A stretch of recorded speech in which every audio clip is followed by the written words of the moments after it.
Good morning and welcome to the first virtual North American Student Congress. On behalf of the North American Educational Initiatives Foundation, we would like to compliment all of our steering committee members who have prepared presentations for this meeting, and we would like to compliment all of the students throughout North America who are participating in this wonderful event of dialogue and discovery. We hope that by this meeting, you will be able to learn more about your fellow North Americans, and you will be able to find new ways to communicate with people you may disagree with or may want to make new friends. So with that, I'm going to introduce our first speaker is Patrick Oba in the meeting. Patrick?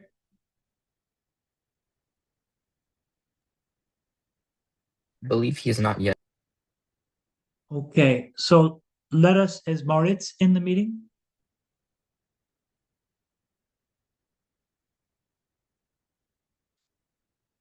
Very good. Let's begin with Mita Jana, who is a student at the University of Texas A&M. Hi everyone. My name is Medha. First of all, I want to thank Ted for giving me this amazing opportunity to speak about something that I deeply care about, and that is just to have everyone work together. And so I will be sharing my screen so that I can show you my presentation that I've made just for reference. Give me a second. Okay.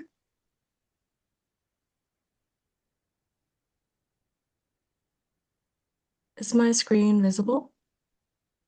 Yes.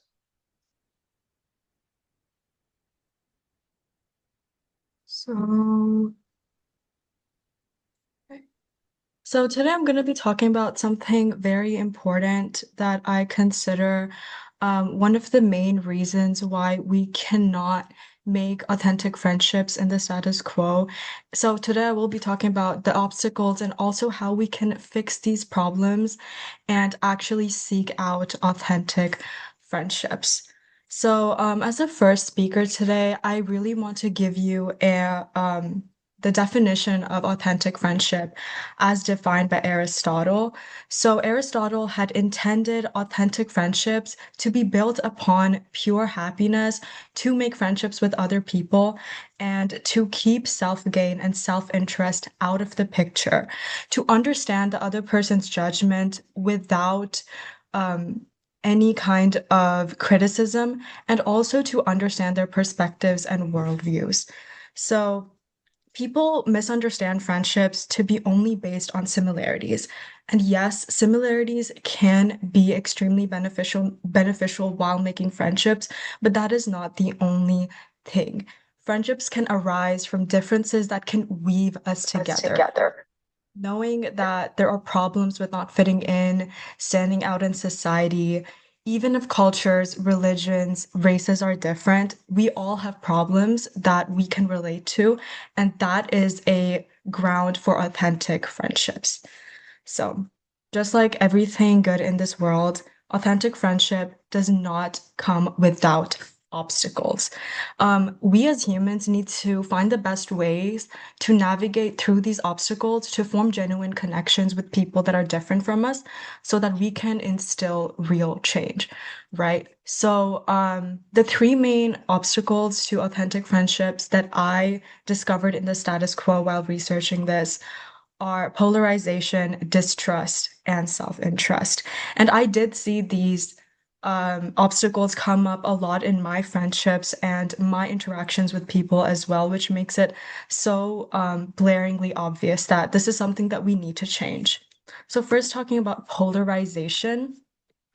The first thing that humans forget to realize is that we are all significantly more similar to each other than we are different.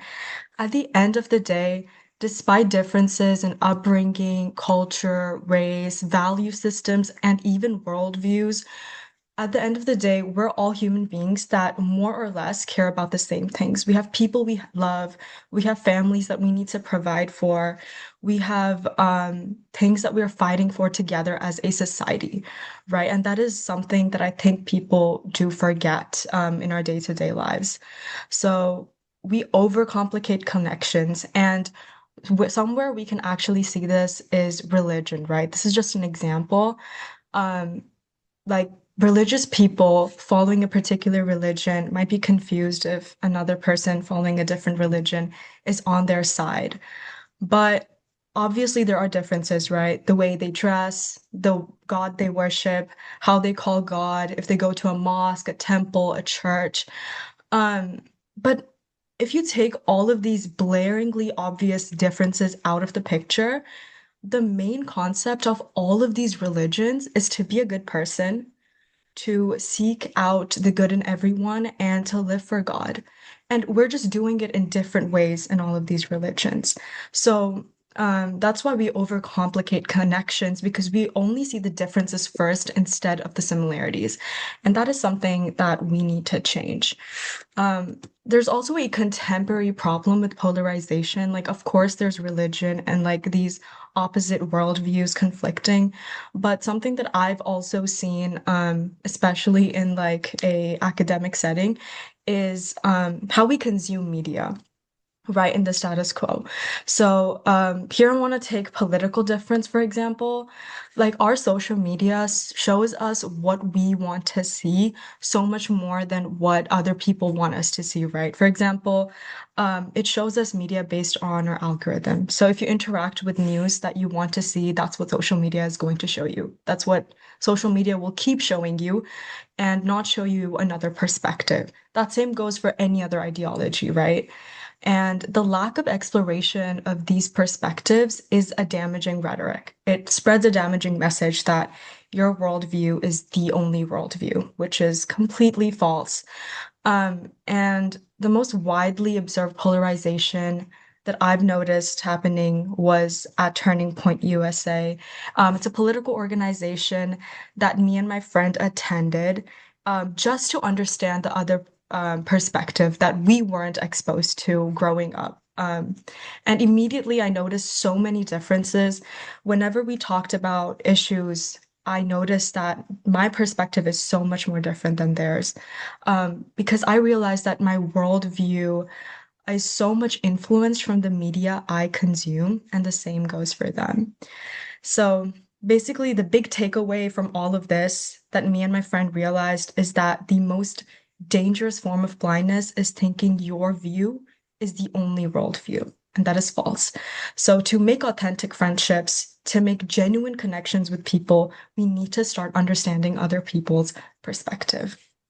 Um, and a mistake that I made that I wish more people knew about that is that your worldview differing from other people doesn't mean that you cannot enact change by collaborating with them. You definitely can. Just because you're a single person in this world doesn't mean that you should underestimate the way you can enact change, and you should underestimate people that are different from you. So that's what I'm saying. Like, if 8 billion people think someone else will do it, nobody's going to do anything. So we all need to start small, but we need to start. Another thing that is an obstacle in the contemporary world for authentic friendship is distrust. So, the status quo, we're extremely comfortable living in indifference and ignorance. The concept that if it doesn't affect me, I won't do anything about it is something that is so normalized. But I can almost guarantee you that everything affects you at the end of the day, somehow or the other. Sometimes it's really direct, sometimes it's not, but it will affect you. So we need to do things to combat these issues. And also, when we look at people that are different from us, we start with silence instead of meaningful debate because we're scared of disagreement. but disagreement doesn't automatically mean rejection. It is another path to work cooperatively with other people that are different from you. And we really need to start embracing disagreement instead of looking at it in such a negative light. So, it doesn't have to be a utopia. This concept of working together, if just one person acknowledges empathy, we can actually make it a reality. Also, one more thing is that the reason why we have trouble working together as a society these days is because of this illusion that everyone competes with each other. I know competition is important, right? That's how our markets work. That's how we hold up the economy.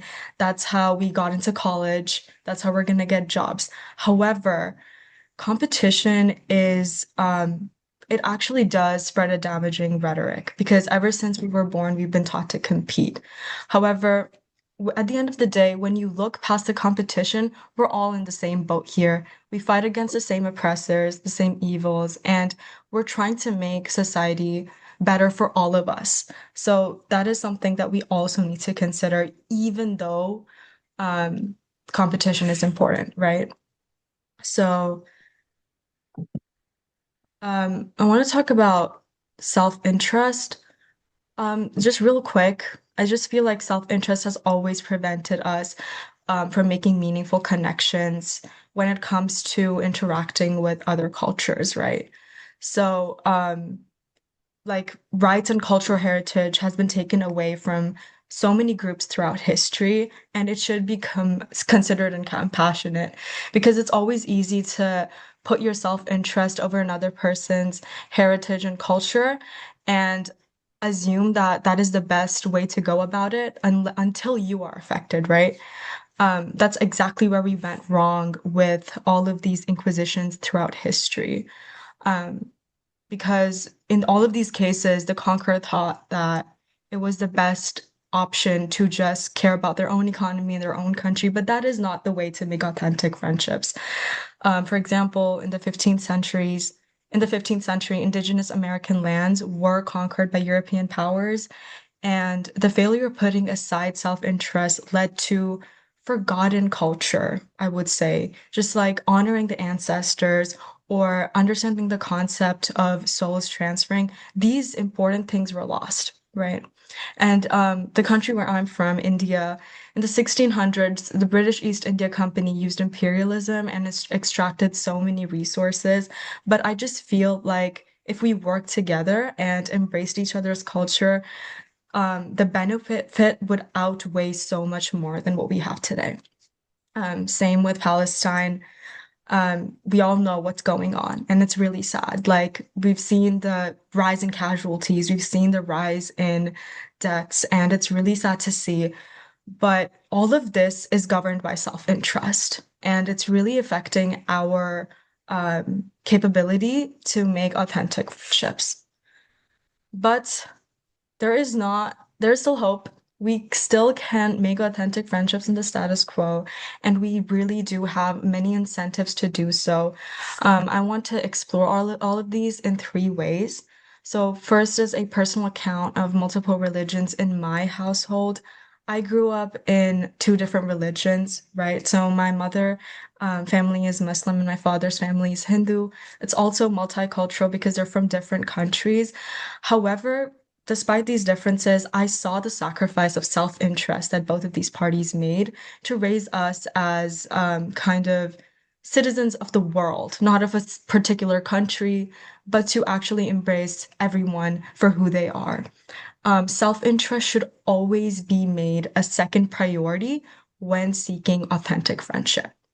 It's hard, but I think it's doable because I saw my parents, they were able to have the partnership that they have today because they put aside their differences and saw each other for who they really are, behind all of the identification that is human beings, right?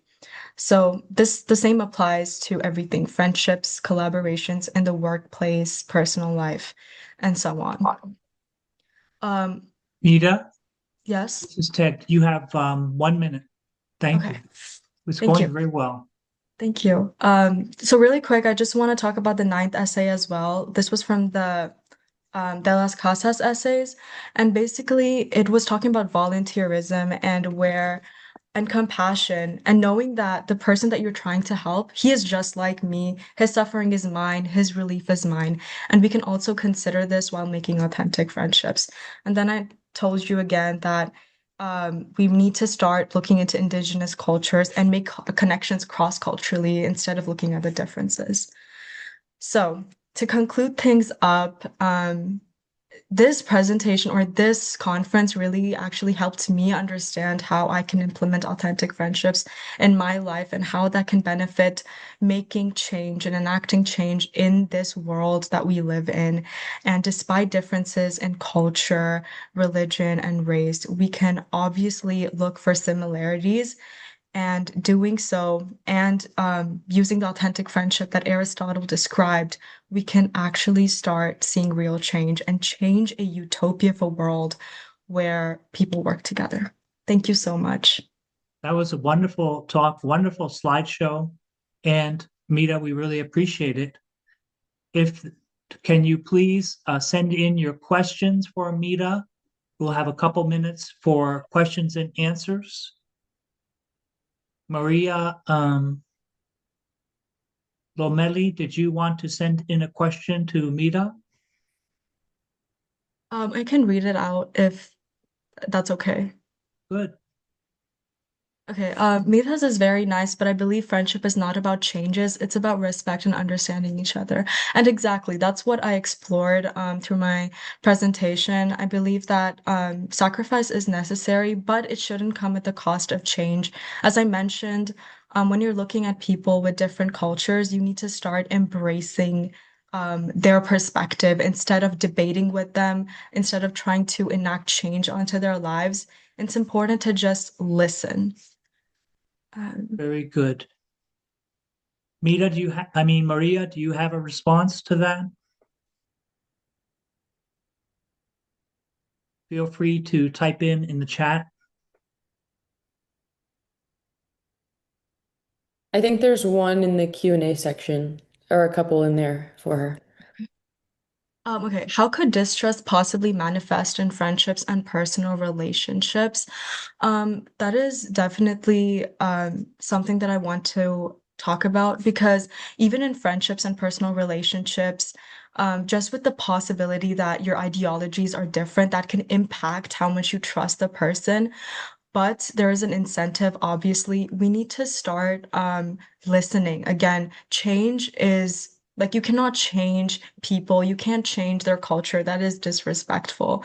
However, the only way to not foster distrust is to understand the other person's perspective. How do you think we can inspire people to be less self-interested? Obviously, to survive in this economy and this world, self-interest is important, right? But even if people do small things to kind of help society, that makes a huge wave of change. Like if everyone says, hey, like I care about myself, I want to do things for myself and help my family and my people. Nobody's going to do anything, right? As I said, there are 8 billion people. So if 8 billion people take small steps, we can all make great changes, and it doesn't have to be huge for everyone.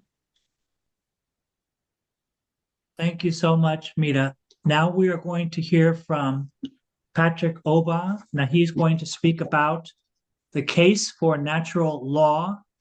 Patrick is a doctoral student at Liberty University in New York. Patrick, are you ready to begin? Yes, Dr. Wales. Yeah, today I'm going to talk about natural law and its enduring influence, intersecting morality. Is your camera on, Patrick? Oh, it's not on? Sorry, one moment. Okay. Thank you so much. Can you see me now? Not your face, but your camera is on. My camera is, you're not seeing my face? Oh, what happened? There, I see you, but there's a table in the way. Oh. Oh, sorry. I don't know what is going on. But here it said it's on. The camera is on from my side. I think there is the camera is on, but of another device. You need to change the device of the camera, I think. Yes. Yeah, because before I was That's logging it. in. That's it. There we see your handsome face. Okay, Thank let's you, Dr. begin. Williams. Okay. Can you see me now? Or it's No, we still. did briefly. Oh, hold on. Okay. Can you see me? Now that's it. That's it. Okay.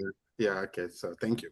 So today I'm going to present. Wait a minute. I can't resist, Patrick. I've got to say, live from New York. Yes. Thank you, Dr. It's Will. Saturday morning live. Yes. Beginning with natural law and the enduring influence, intersecting morality, human rights, and the legal positivism through the eyes of St. Thomas Aquinas and then Aristotle. St. Thomas Aquinas are known for Catholic priest, theologian, that came from Aristotle. Aristotle is ancient philosopher. So they talk about, in the brief, I have to give an overview of this moral law that its foundation from different legal and ethical theories and explore morality, human rights, reason, and the relationship between law and the justice with the key sub-areas, including divine command, human right by Locke, legal positivism, I have to do some contrast, and application in the political philosophy and the ethics. Then I have to go through the lens of Aquinas and Aristotle, and in a general idea of what they talk about moral law and the natural law. Natural law is the broad, very, very broad when we talk about it. But I just have to, bring some aspect that we have to, note down that is very important for us in everything. So the objective of moral principle grounded in human nature, the reason or God, and that genuine law should be reflect this standard to be truly just. So I have to talk about the core idea of natural law. The natural law holds that moral norms are built into the nature of human being and the world and can be known by any reason. Because, God gives us a lot of things, freedom to judge from good and the evil. So it's all about us. We have that freedom. So we're not talking about, even when we talk about civil law doesn't, you still have your freedom to apply the civil law, but there are some consequences that will come if you don't put the rule of law in the front in the society. There are some people who commit felony or any type of atrocities, then they will face the law. They will face whatever the consequences they have. So in the same way, God gave us that freedom, in the natural law, to see what is beyond what we need to do, whether it is morally good or not. We still have that freedom. So how do we apply, our wisdom to do what is good and what is right in the society, which is very, very important. Because you see some people today, a lot of people, you see a lot of things, like when we'll talk about shooting, stabbing, abortion, all these things are, we are all human beings. We know what is right. For example, when you know that naturally we know God gave us, the wisdom to do what is good. And you know that taking another person's life is not good. And you shoot somebody or you stab somebody because of, one thing or the other. You see, the conscience is there. You have to know, why should I do this? Anybody that have conscience after, for example, shooting or killing another person will still have that, if he's a real child of God or created, or somebody who believes that he was created in image of, God, should not do that. He would still have, show some remorse of what he did by killing another person, taking out life he cannot create, because life is too sacred. And the Bible is always telling us, don't kill, don't take somebody's life just like that. So now I will talk about divine command and the natural law. In the divine command approach, moral obligation is grounded directly in God's authoritative command, often seen as rooted in God's will. Anything divine law, divine command, and the natural law, they are all in the same perspective. Then when we talk about natural law, for example, natural law for those who doesn't know God, like theism, then Aquinas was trying to stress that God built moral order into creation and the human nature, so that reason can discover basic precepts like do good and avoid evil in the society, with the divine authority explaining why these rational norms have a status of law. So it's like we don't have to follow the civil law or the law in the society to be able to understand that what is good is good. As a human being, we have a faculty of judgment to be able to apply what is good in the society, and then we apply it within ourselves, with our neighbors, those who are close to us. But and then we should understand, as a human being, we have a faculty of judgment in judging what is bad, what we shouldn't do in the society. So this is when we trying to avoid evil. So we talk about Locke. Locke is somebody that talk about natural law. He's a scholar who spoke about natural law, right, and the human nature. Locke uses a natural law claim to contend that a human being as rational and the equal creature under God. So we are all equal before God, and in the sense that, for example, God didn't have exception for anybody, and nobody is above the law, natural law. So we are equal before God, and those laws have to be applied accordingly, no matter who we are. It doesn't matter, the ethnic or ethnicity we came from, or the race where we came from. God made it like that we are equal before the natural law, because we are created under God's image, and then we possess human natural right to life. And then liberty, we have that, as I explained before, we have right to choose what is good and what is bad. And then we have right to properties prior to and limiting that limit any political authority. So this is why it is divine. So in that aspect, I have to contrast the legal positivism of natural law. So when we talk about natural law theories tie legal validity in some way to moral standard, a norm that radically depart from basic justice fails as law in the full sense. Then we talk about legal positivism by contrast. Then defining law in the terms of social resources, enactment, recognitions, and institutional practice. So we have to still practice natural law. It's something that that don't have any limit in any sense. So we have to practice it every time, and we have to hold the rule that can be legally valid, even if it is unjust, while leaving its moral evaluation to separate inquiries. Then I want to talk about now Aquinas, Patrick? Aristotle. Yes. Patrick, can you hear me? Yeah, I can hear you. So right now, we're going to start the questions for your talk. Okay. Okay, so people who are in the meeting, please feel free to ask questions of Patrick about his discussion of natural law. Kindly put your questions in the webinar chat.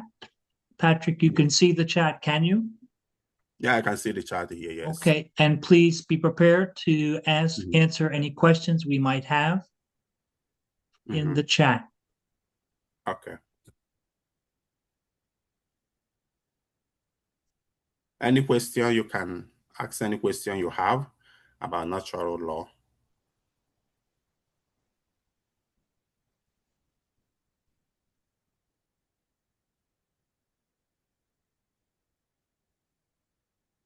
Any question at all? Okay. Well, thank you very much, Patrick. No problem. Oh, Maria is wondering how many friends do we have? I think we have lots of friends, right? A lot, yes.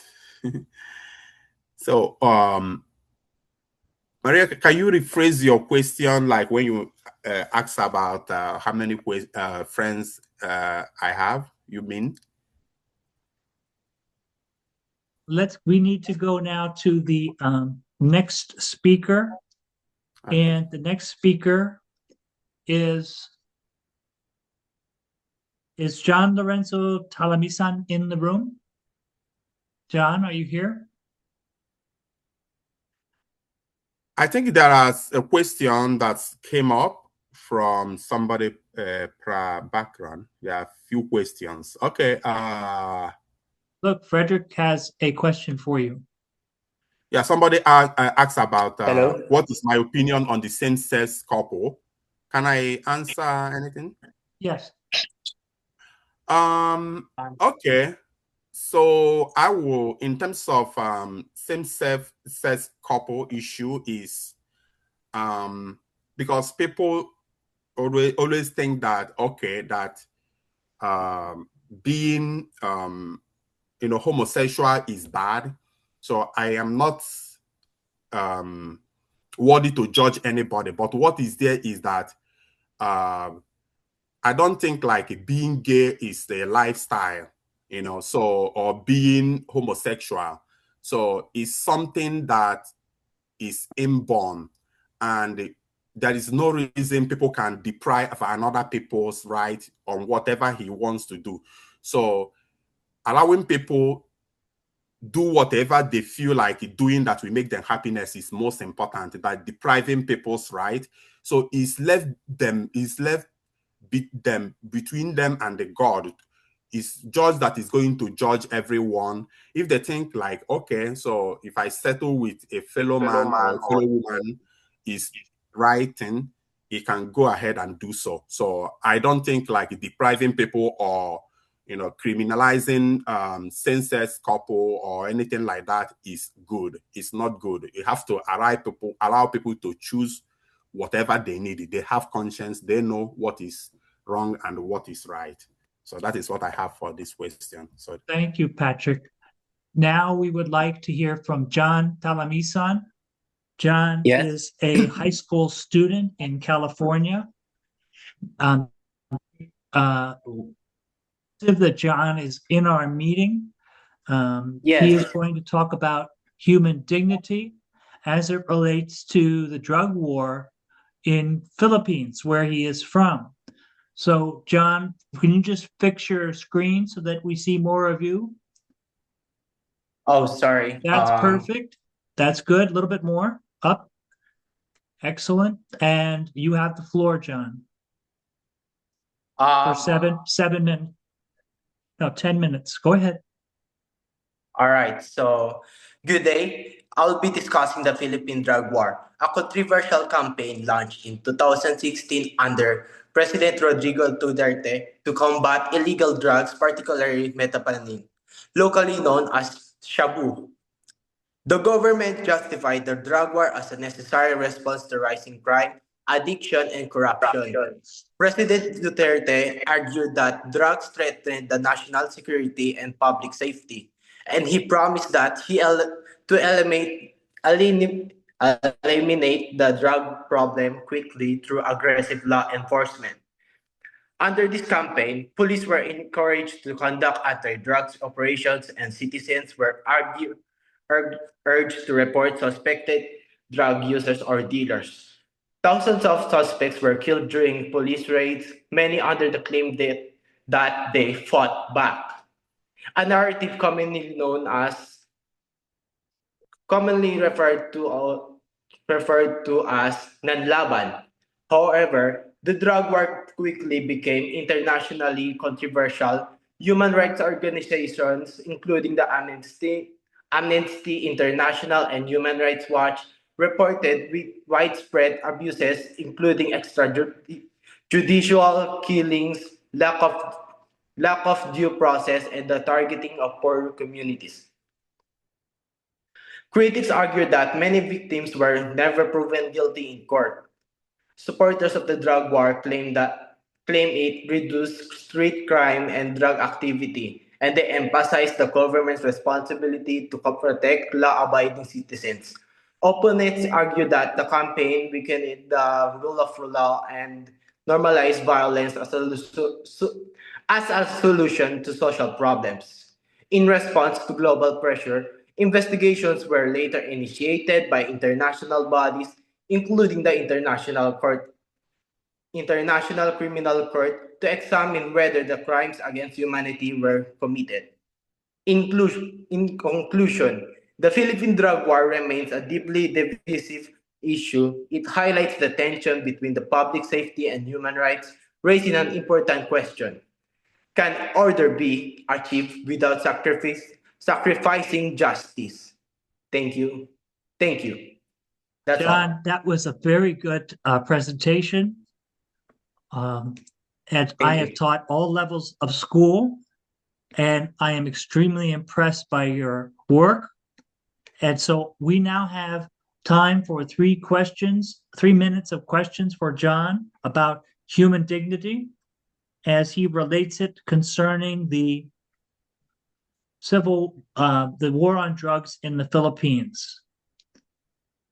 Okay, so everyone please go to the chat room and then John can see your questions and we can spend 3 minutes looking at that. What questions do we have for John?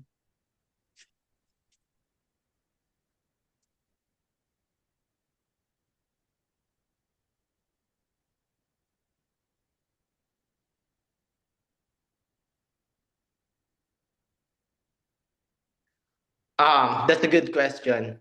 If That's you can excellent. you can That's just- excellent. Someone wants to enhance their love of Filipino culture. All right. So, as a Filipino, we like other people from the other countries being advocated for the Philippines issue that not just about the Philippines good culture, but the issues behind it. Am I right? Oh, good. So now Maria Lomeli has another question for you. Well, for me, what would you do if someone's blaming you for something you did? Well, for me, I will defend my right as a citizen against an accusation that I never committed. I think from what I will do is lay all evidence and the people for my alibi and to protect myself from that accusation. Sorry if my English isn't that strong because Oh, come on. You're doing excellent. Yeah, Now, thank you. John, you should also answer one of the questions in Tagalog. Oh, Just to let him know what Tagalog sounds like.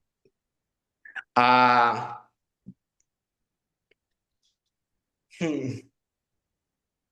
I think that's hard for me because wait, let me try. Gera, yung gera parang hindi siya solusyon pero sa pagdaan ng sa pagdaan ng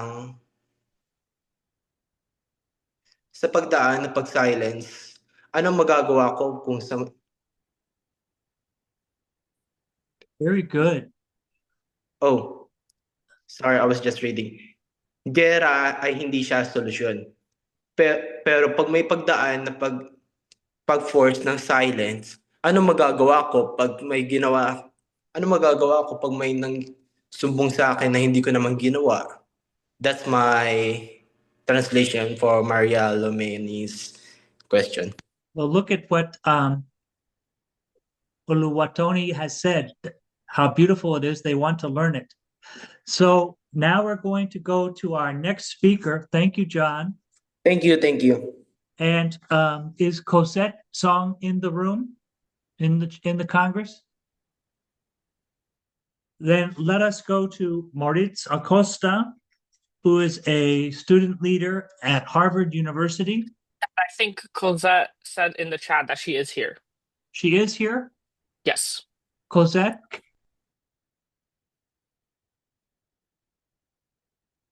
Cosette is speaking to us from China. Cosette, are you in with us? Hold on, I need Great, to. here she is. Yes. Okay, Cosette is going to speak to us. She's a high school student graduate from, she's now currently applying to colleges, and she's going to speak about Aristotle's concept of friendship today.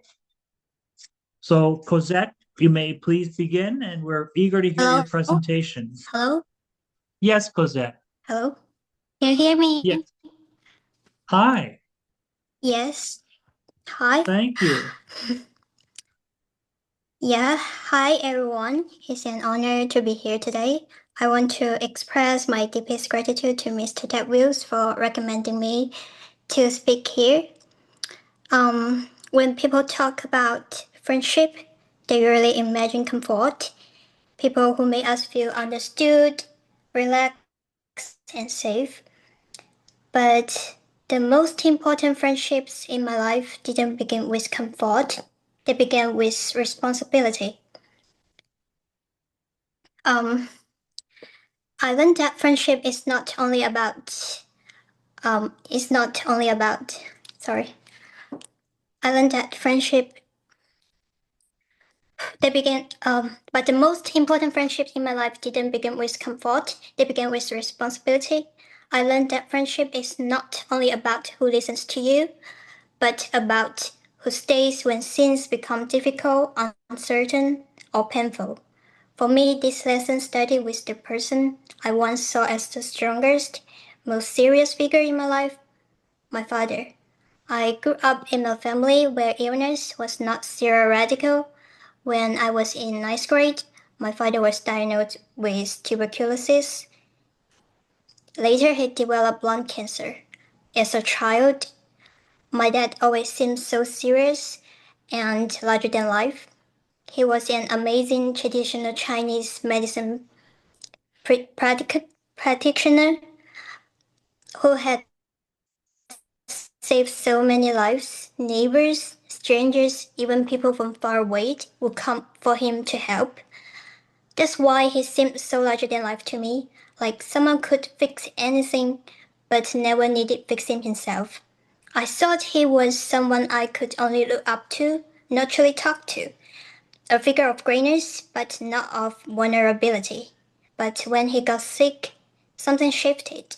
Every morning at 4 a.m., I would wake up to prepare a hot water bath for him. His body would shiver uncontrollably from the cancer treatments, and he would just lie there, so small and fragile. That's when I realized he wasn't just a great figure. He was a man who needed care just like anyone else. Seeing him that vulnerable made me feel like I could finally reach out to him, not just look up to him. I wasn't just a daughter watching from the side, I became one of his primary caregivers. And in those quiet, fragile moments, we had real conversations about his hopes for me, about what matters most in life, and even about his fears. They, and those talks taught me more about honesty and care than anything else. They made our relationship deeper, more authentic, and they redefined everything I thought I knew about connection. That experience changed how I understand relationships forever.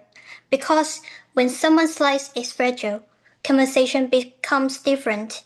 You stop speaking to win, you stop speaking to impress, you speak to understand and to help. To me, authentic friendship is not about agreement, it's about commitment to the good of another person. It means staying present when answers are unclear, it means listening carefully even when emotions are high, and it means taking responsibility, not just expressing sympathy. This kind of friendship requires moral seriousness, and I learned it not from theory but from care. From sitting with my dad through his fears, from showing up even when it was hard, and from letting him show up for me too, in his own way. When my father was ill, doctors told us he might not survive, but he didn't give up. He received Western medical treatment, but he also relied on traditional Chinese medicine, the same discipline he had dedicated his life to helping others with. Watching his recovery taught me something profound. Different perspectives do not have to compete, they can cooperate. The lesson, cooperation without ego, became the foundation of how I understand friendship and this civil discourse.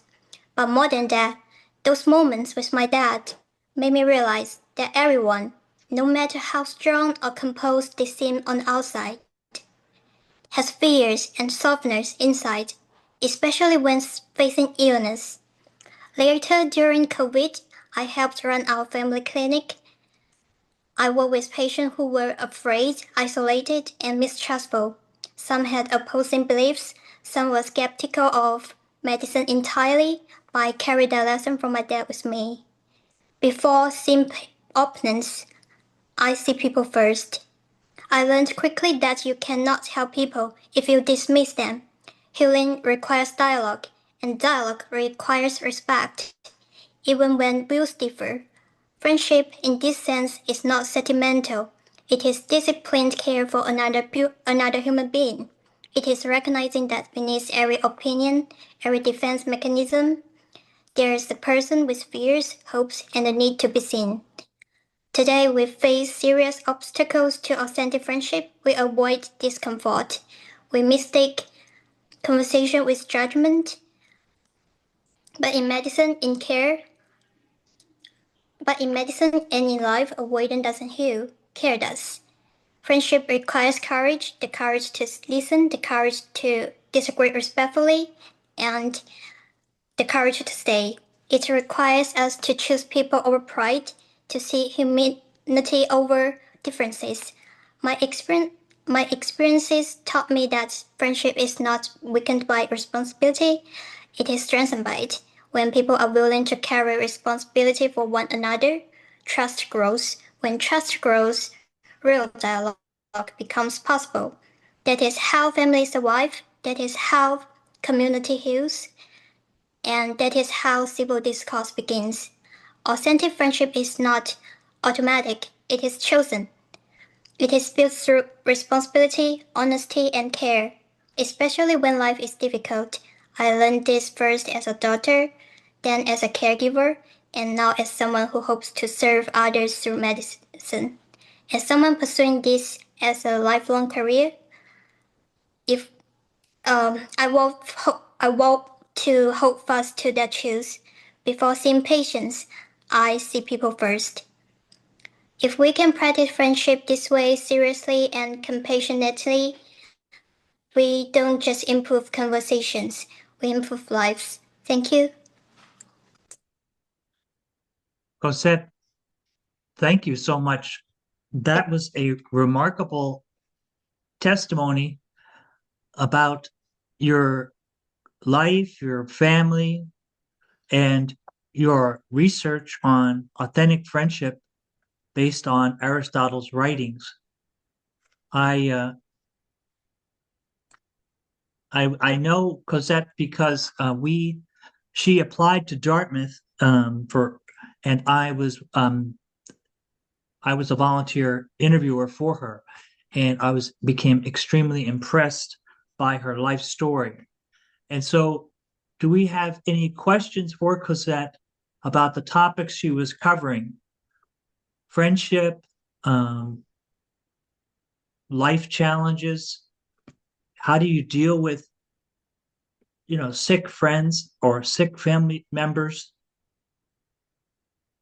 Please feel free to put it in the chat.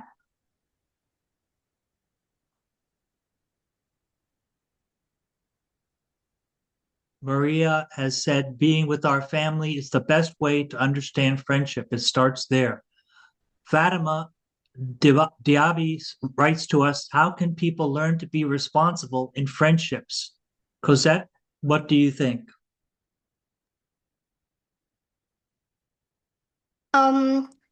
That's a good question. And I want to share a really personal story. Like 20 years ago, my dad cured the Vietnamese mother's epilepsy.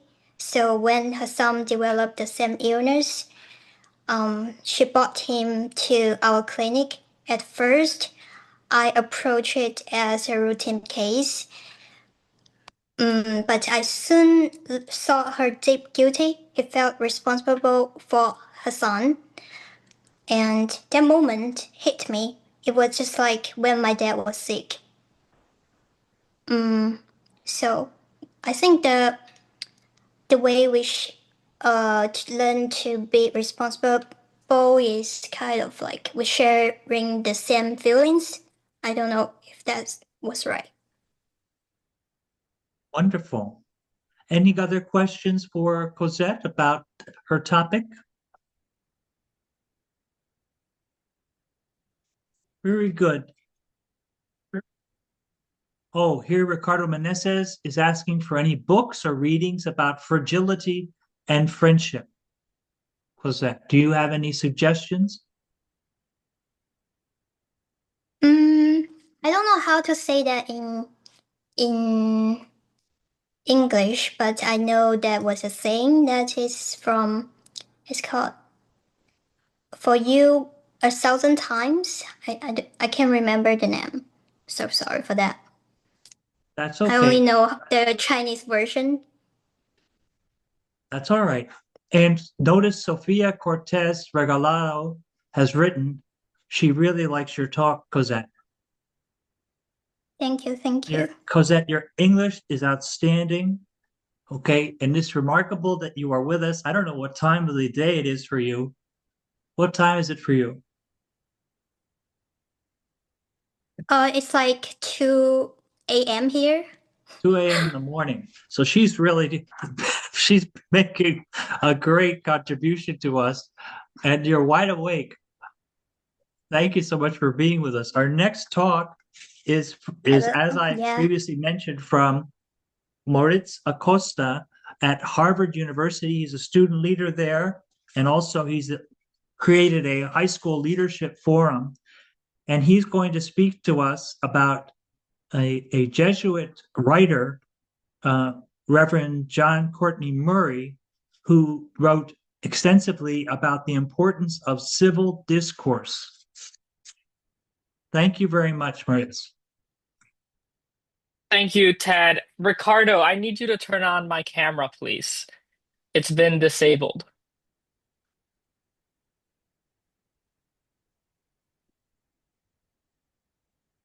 There we go. Thanks so much. Good morning, everyone, or afternoon, wherever you are joining us from. Today, I'm excited to talk more about civil discourse in an age of distrust, specifically as it relates to youth, democracy, and the courage to find that middle ground when you're disagreeing with others. And we're also going to reflect on the writings of John Courtney Murray, as Ted mentioned, who was a Catholic a theologian and author who wrote extensively about a lot of the topics that we're going to be talking about today. So briefly, a little bit more about me.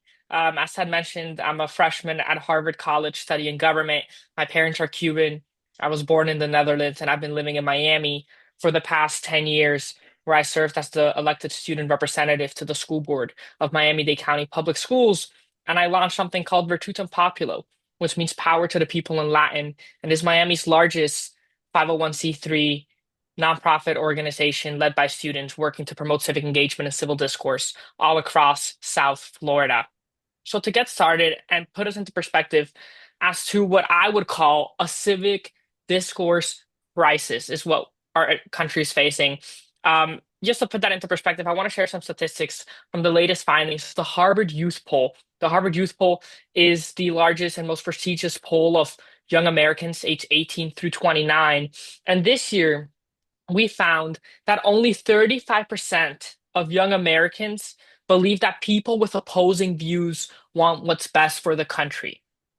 That means that 65% of young Americans think that those who disagree with them want to tear down America.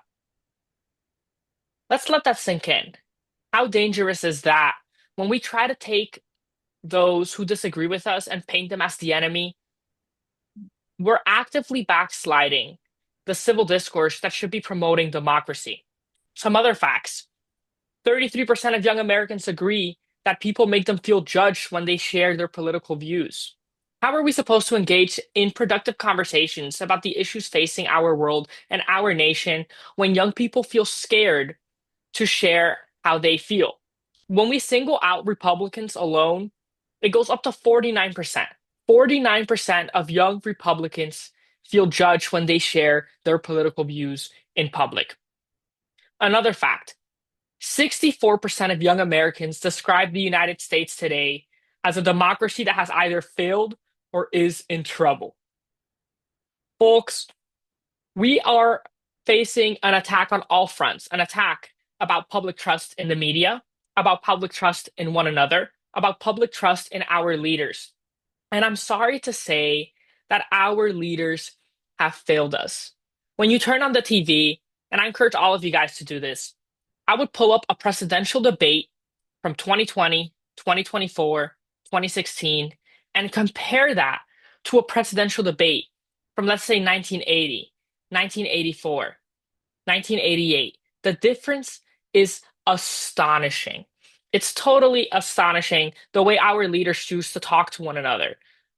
These days, it's attack after attack and attack on one's personal character, on one's personal morals, on the way people look, on the way people dress.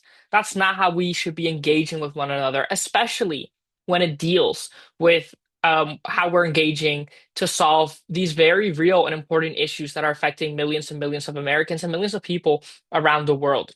So what we're seeing is that young people, they're not apathetic, but they're self-protecting because they feel judged when they talk about serious issues or when they share their honest perspectives and beliefs.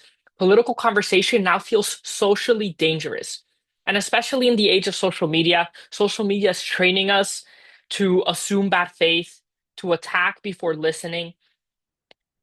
It's concerning.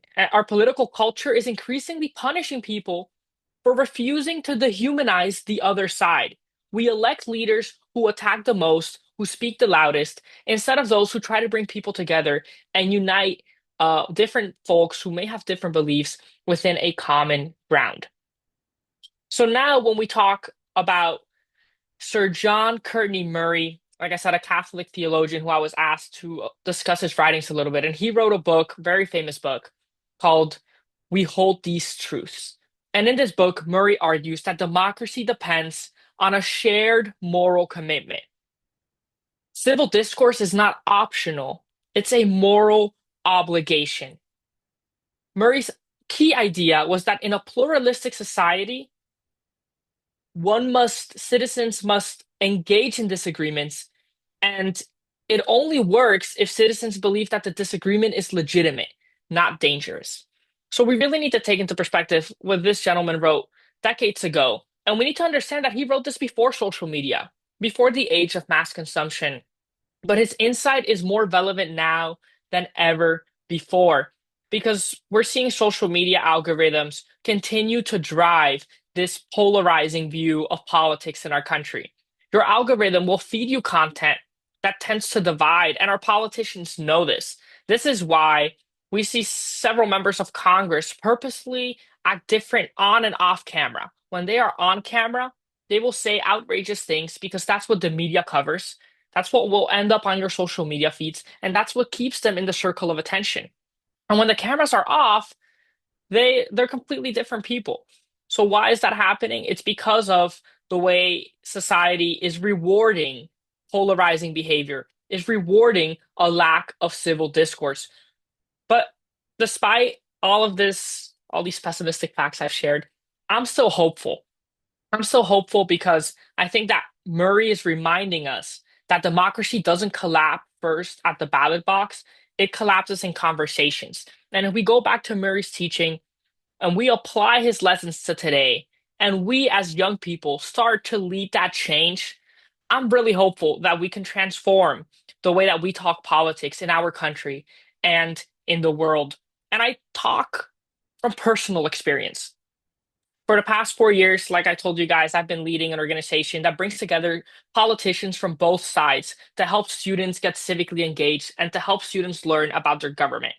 And when I'm pitching these big projects to Democrats and to Republicans, these are politicians that go on TV and bash each other in Miami. But when they come to my event, they're standing shoulder to shoulder in support of civic education, in support of the values that our Stars and Stripes stands for. Because they can see that at the end of the day, when it comes to working with our youth, when it comes to securing democracy for another 250 years, you guys may know we're celebrating 250 years of the United States this July. And if we want to make sure that we last another 250 years, that's exactly the type of actions that need to happen. We need to bring politicians, leaders who may think differently, and put them at the same table to solve these very pressing issues that are facing our country. And when I've done that, we've shown success. This is a Democratic mayor of Miami-Dade County participating in our programs side by side with dozens and dozens of Republican mayors around Miami-Dade County. And like I said, these are folks that tweet at each other all the time. They disagree with each other, they hate on each other. But when it comes to backing our students, they stand together because they can look past politics. And that's what I'm encouraging all of you guys to do. When we're trying to facilitate civil discourse, we need to come in with an open mind. And we really need to put these political talking points aside and try to find unity in a time that is so divided. This is a perfect example. This is a community basketball game that I organized to raise money for a breast cancer organization. Two mayors from two opposite cities. These mayors have fought publicly. They've had conflicts. They've had issues.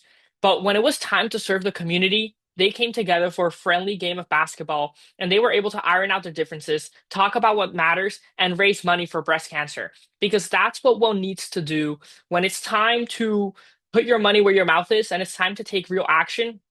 The political games have to stop, and civil discourse needs to happen in an open and honest form.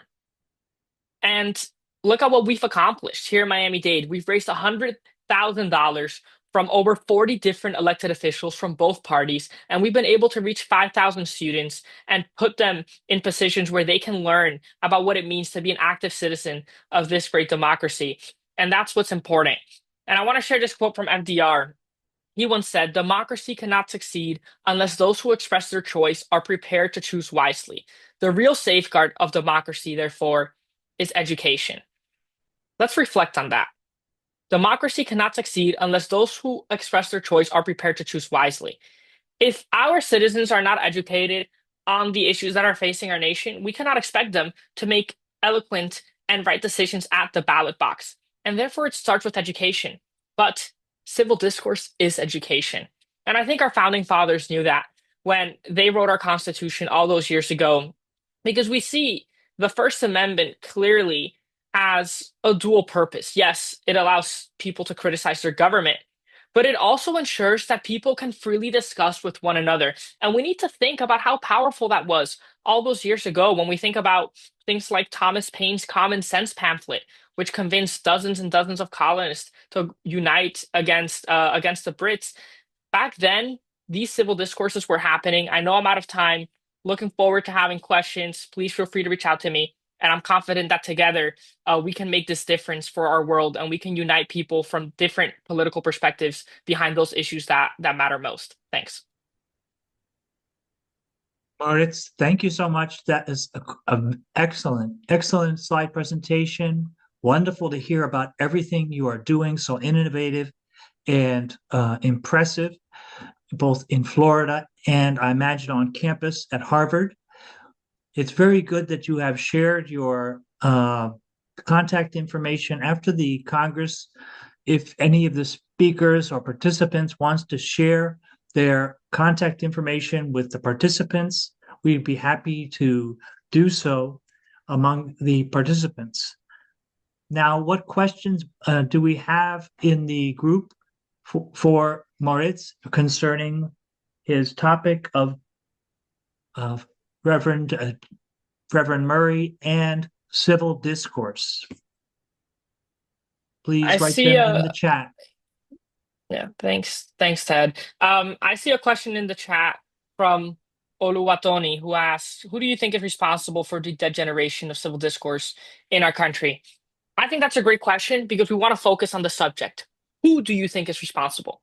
I would never name a single person who I think is responsible for the degeneration of civil discourse. I think it's a societal issue caused by many of the factors I've talked about, of the parties going further right and further left, farther from the middle ground, of social media encouraging these hot button, short 30-second clips of people going off about political issues. I think that's what's dividing our country. And I think it starts in our school system. And I think we need to start having civil discourse education programs in all of our schools so that our students can really understand what it's like to engage with each other at a high level without engaging in personalities and scooping down to name calling and personal attacks. I also see a question from Martina, and she asked, you mentioned how democracy is a shared responsibility. My question is, who actually bears the greatest responsibility when democracy fails? Disengaged citizens or powerful institutions? That's such a great question, Martina. And it really is a double-edged sword. At the end of the day, I think the buck stops with us, right? Citizens need to be responsible for their country. And the United States historically does not have the highest levels of civic engagement, if we can be honest there. I mean, I don't have national statistics in front of me, but in Miami-Dade, I can tell you that only 20% of voters came out to vote for our mayor. That means that 20% of the population is choosing the mayor for 100% of the population. So now if that mayor is taking actions that we don't agree with, can we really blame her when 80% of the people did not show up to the ballot box? So it needs to start with the citizens. I trust that U.S. institutions have been strong enough for 250 years that they tend to be able to withstand any political changes that may impact our democracy. But it's the citizens who need to be vigilant and who need to be making educated decisions at the ballot box. Thanks, Martina. And then the last question I'll take from Fatima. What are some things you think people should do to have civil discourse? I think we're doing civil discourse right here, right now. And I want to thank Ted for that, for putting together this amazing event and for letting us all speak. It's organizations like Mr. Wills who are really going above and beyond and ensuring that we can facilitate civil discourse like we're having today. And we've had some great conversations in the chat and with the panelists. And I think more of that needs to happen. So I think it starts from the bottom up. I think communities need to mobilize. I think local organizations and local citizens need to get together and have these upfront conversations with one another. And that starts at the school board meetings, at the city council meetings, at the civic association meetings, at the homeowner association meetings, at the PTSA meetings. That's really where civil discourse starts, and that will eventually trickle up. Thank you so much, everyone. Moritz, that was a wonderful presentation. Thank you so much.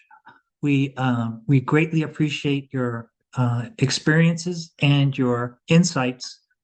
We are now going to have a 7-minute break. So I want everybody to grab your snacks or your lunch or whatever, you have a 7-minute break. Take care. As if I reject your work. And once that happens, dialogue becomes almost impossible. And another obstacle is, again, this manufactured echo chamber where social media feeds pretend to be friendships and comment sections pretend to be community. But these spaces just reward performance and not patience. They reward sharpness and funny remarks and not listening. They train us to speak like we're always being watched by a crowd, which is basically the opposite condition needed for real friendship. Because friendship, authentic friendship, requires privacy, trust, and the freedom to be wrong without getting exiled. And today, we either avoid controversial topics to keep the peace, or we engage in arguments that are designed to win other than understanding. And that's how these exclusive ideologies thrive. They tell you that if someone disagrees with your worldview, they're not just different, they're irrational or dangerous, which makes, again, Aristotle's model of moral recognition that leads to this authentic friendship almost impossible. So here's the problem. Exclusive ideology paints indifference as unbridgeable. So kind of how do we change the way we think? Well, the Congress readings also offer a different lens. Indigenous cosmology, and it's not just a random addition, it's an alternative structure for understanding reality. So indigenous spiritual values emphasize these three concepts: immortality of the soul, fatalism, and the role of ancestors. And it matters because it kind of embodies something that exclusive ideologies tend to erase: relationships and relation. So the soul isn't confined to the body. It can exist in nature in successive forms. It's the rivers, mountains, and earth around us. These are not things. They're part of a sacred ecosystem. And when our worldview starts with reverence for all life, this category of opponent or opposition member gets shaky, because you can disagree with someone and still recognize that you share the same world, the same responsibilities, and the same sacred ground. And this second concept is fate. It's described to be something that's uninfluenceable, things that will happen as intended by higher spirits. And whether or not we share that belief, it's powerful because it kind of tries to emphasize that we need to resist the urgency that exclusive ideologies demand, where it says, choose a side now, prove loyalty now, cut off people now. But indigenous cosmology makes room for slowness, for the truth that meaningful relationships take time. And of course, the biggest concept of all is the role of ancestors. Ancestors are honored, remembered, and treated as part of a continuing community, creating accountability across generations. It emphasizes people aren't disposable because we are all part of the same long story. And when the Mejwa sample describes mutual aid and solidarity around agriculture, weddings, and birth, it shows that relationships allow communities to survive, so that we understand that friendship is not the golden image of authenticity, isn't optional, it's infrastructure. We need it to survive and to build a better society. And so alongside indigenous values, we of course have our own shared incentives. For one, a lot of people miss being understood and not just being liked. Pope Francis, for example, describes a cool, comfortable indifference in the fading sense of a single human family.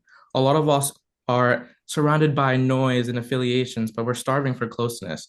An authentic friendship here becomes attractive because it's one of those spaces that you don't have to audition your beliefs to deserve care. And of course, a lot of us Americans and people around the world, we're all searching for a third identity besides my side and versus your side. Like moderates in the United States used to be like the highest population and still is. However, choosing a side has become the trend throughout the generations and decades that have passed. We are searching for a third option. And of course, crisis forms times of solidarity, where loss, fear, displacement, injustice, people discover that ideology doesn't keep us warm, community does. And in crisis, friendship becomes less like a hobby and more like something of survival. And so I conclude something with this. I don't think that the problem today is that we lost the ability to speak. Of course, we haven't. We have endless ways to speak. I think we've lost the moral architecture that makes speaking meaningful and the platforms and habits that make listening possible. And this is what the Congress, by inspiring civil discourse, even in the smallest aspects of life and in an individual level, is trying to emphasize for all of society. Exclusive ideologies train us to treat people as symbols, but people are more than affiliations. Human character is not fixed, it's shaped over time through conflict and through relationships.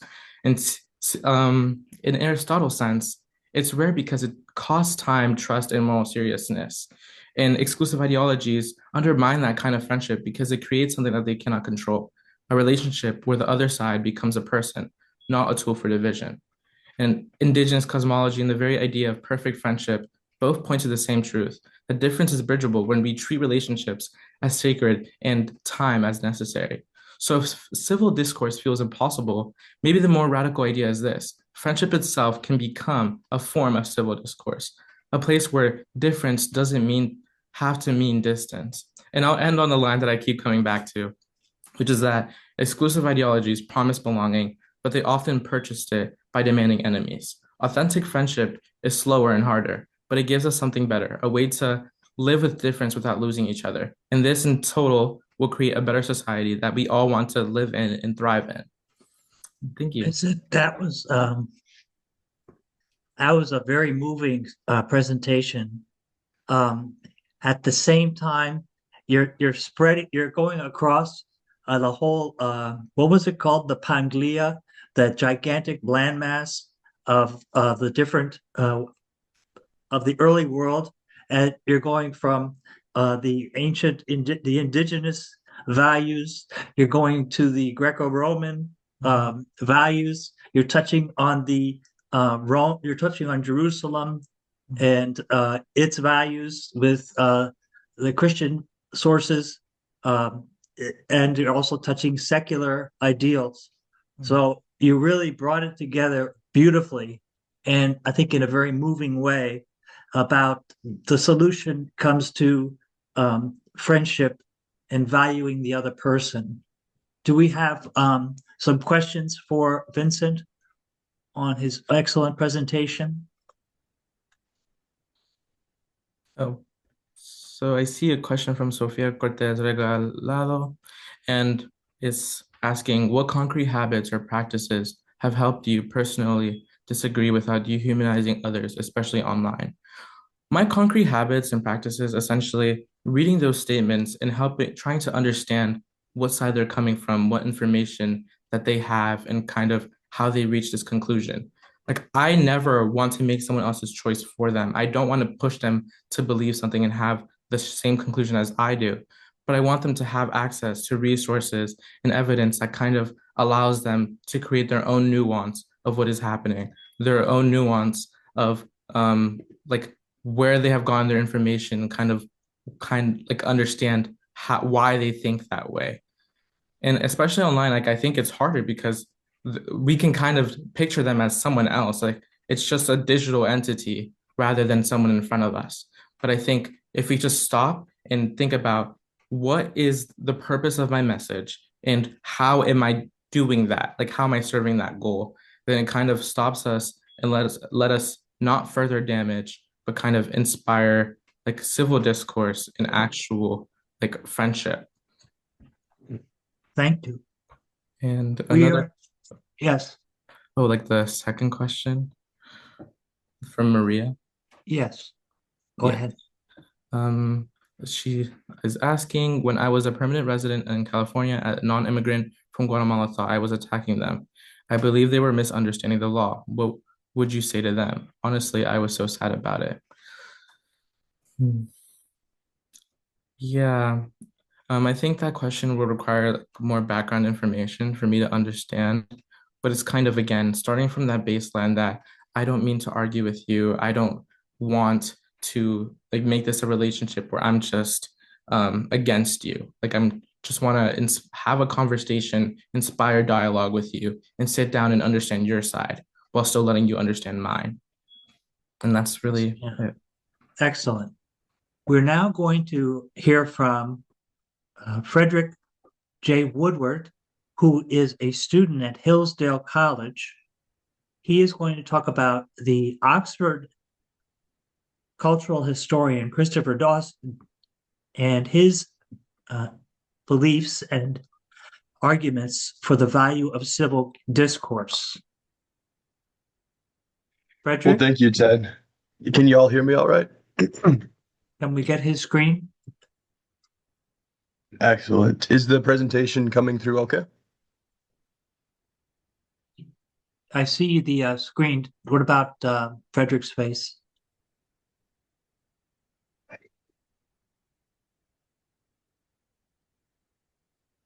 Excellent. Is everything coming through well?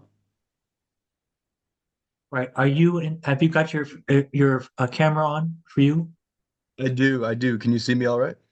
Yes, we can see Frederick. Perfect. Good. Perfect. Thank you, Frederick. And the Word, right? It's the Word document. Wonderful. Well, thank you so much. First, I'd like to say thank you to Ted for the invitation to this wonderful conference. This has truly been a joy to be able to hear everyone's perspectives and to have the opportunity to share my own as well. It was a tremendous joy to be able to dive into the thought of Christopher Dawson.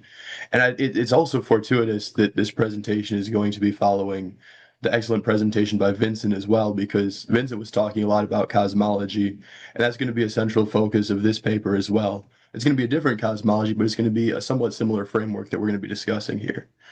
So the nature of this presentation is a little bit more strictly academic. What I have here is I have a brief paper that I'm going to read through, and I'll be happy to take any questions at the end of it.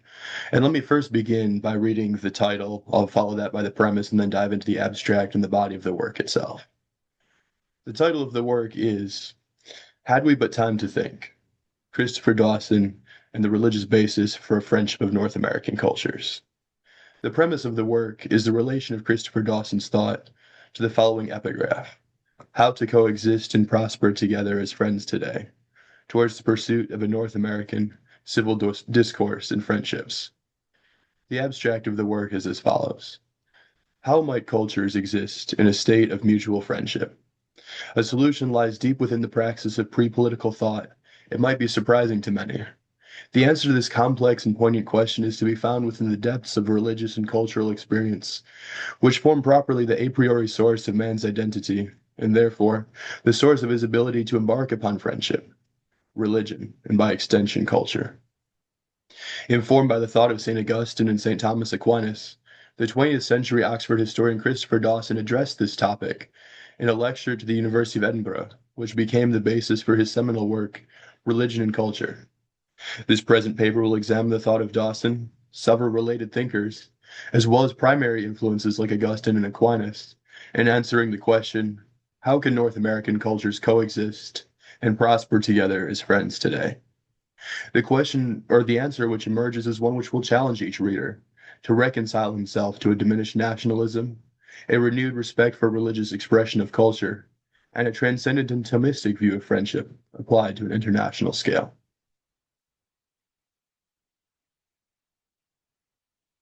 Culturarum amicitiae, a friendship of cultures.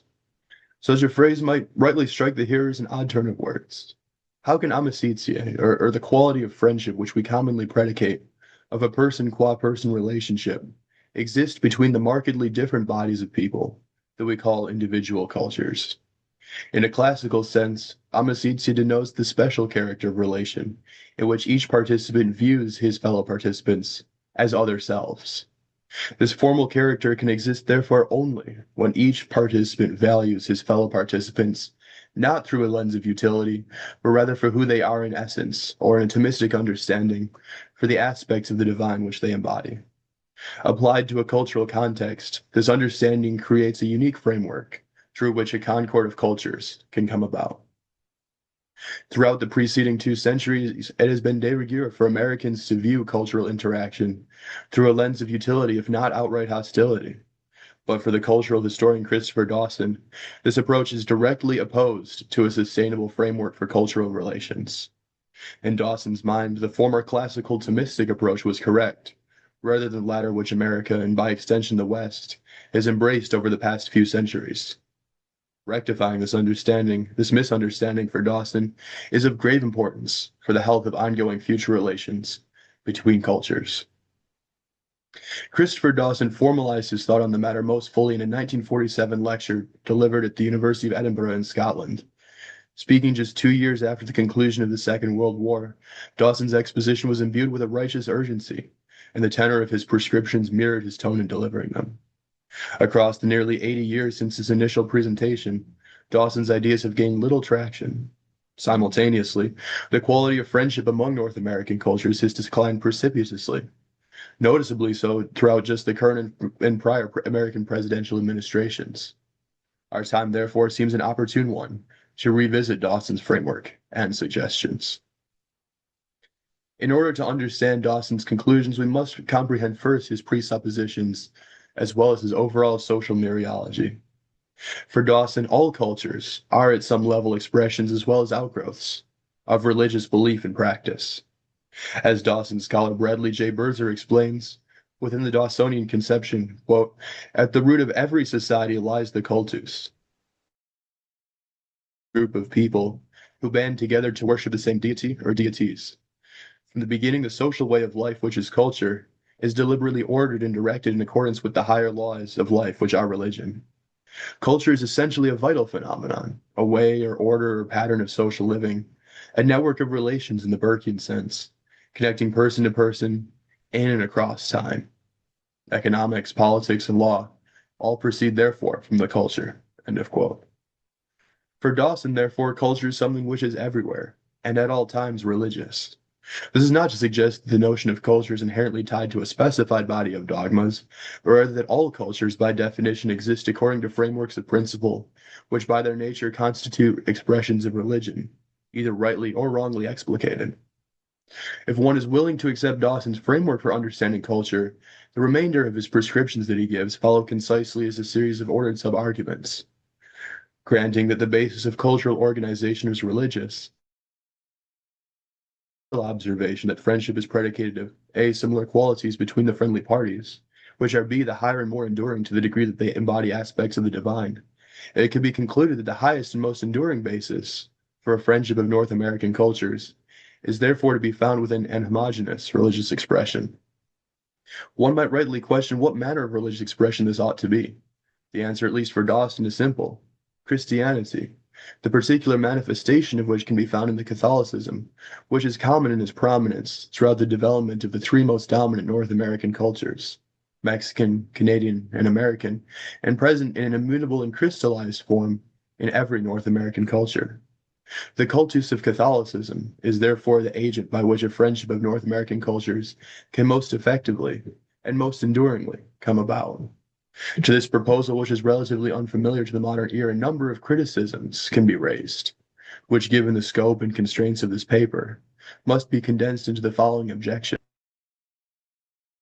Not lead to a diminishment of individuation among cultures and the persons who compose them.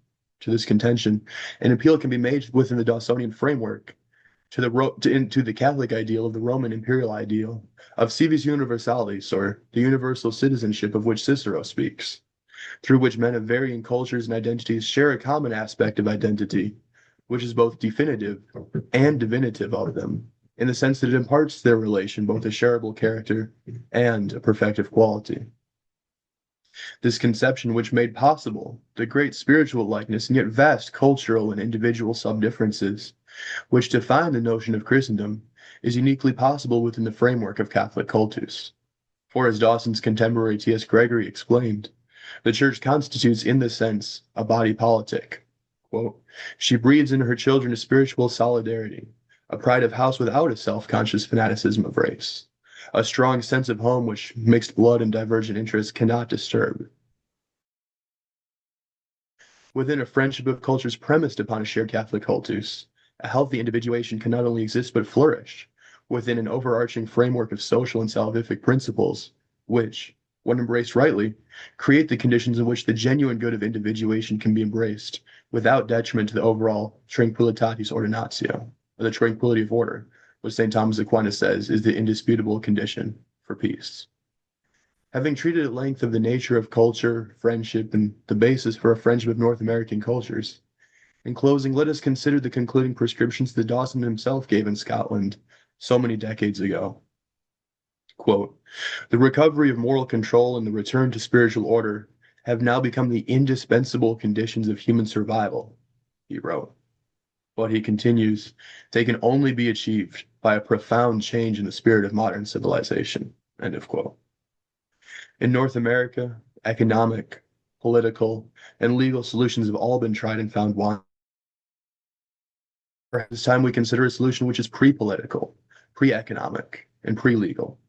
Perhaps we should return our gaze to the more fundamental, to that which is the very root of cultural expression itself, cultus, as a result, culture.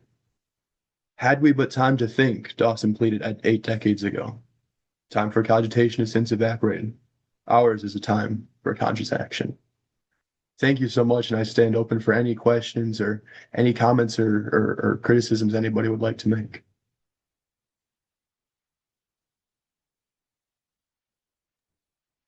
Well,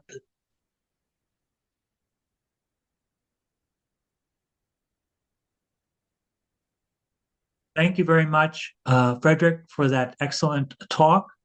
And we will now turn to questions about Frederick's talk, also about his argument.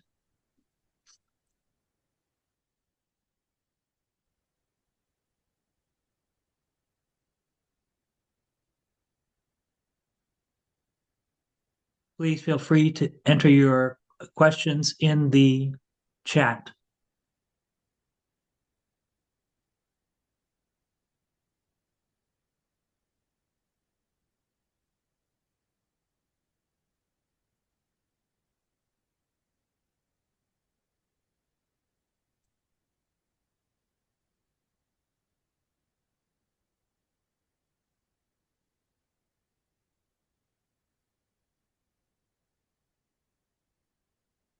Very good. Thank you so much, Frederick. The next talk will be Well, it given looks like there's by... one question that just came in here. Oh, Do you mind if I got answer it? this real quick? There it goes. Yes. Fatima asked, do you think this relates to the loneliness epidemic?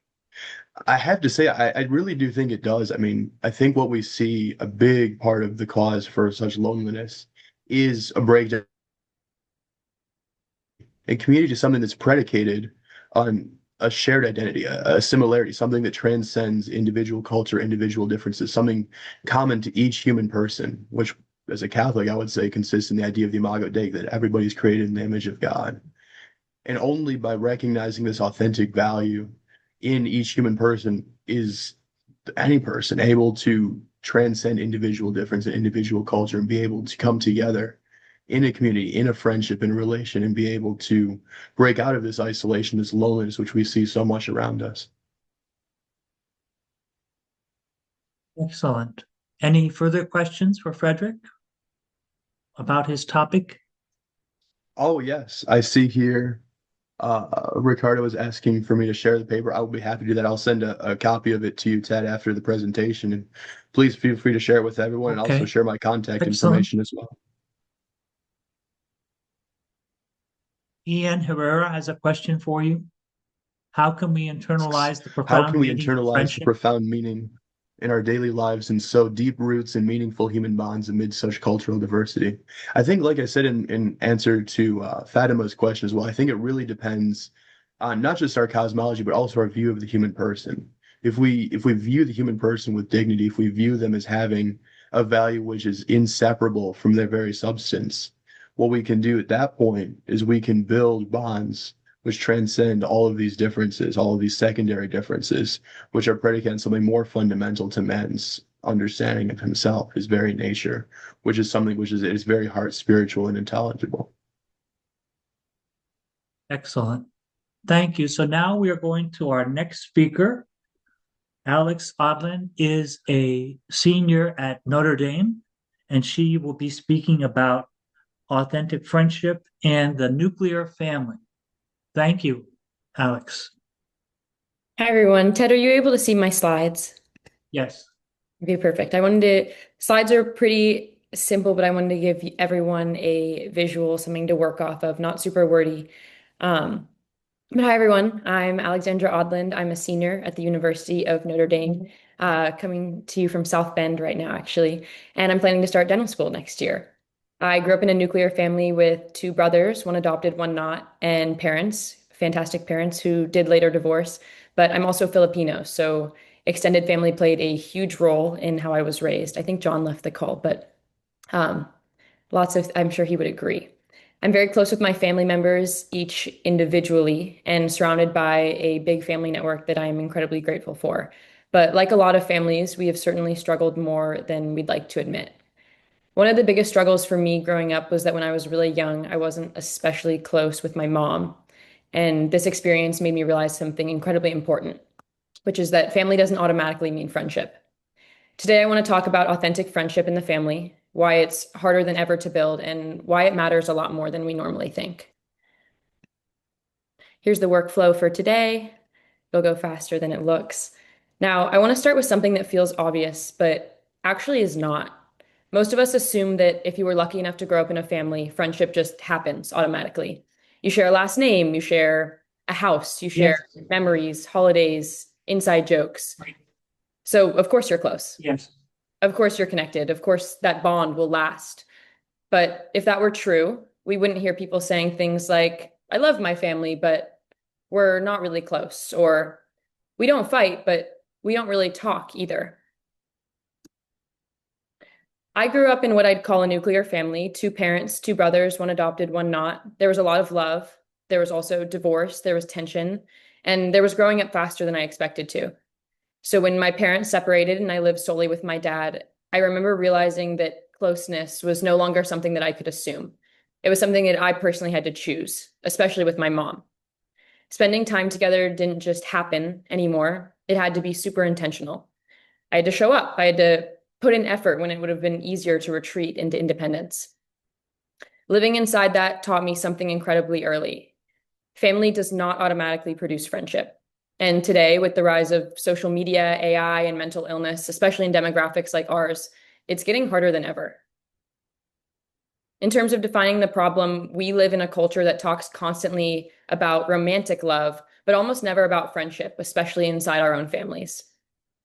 Now, one of the big sources I used for this class, or for this presentation, came from a class I took called Nuptial Mystery at Notre Dame.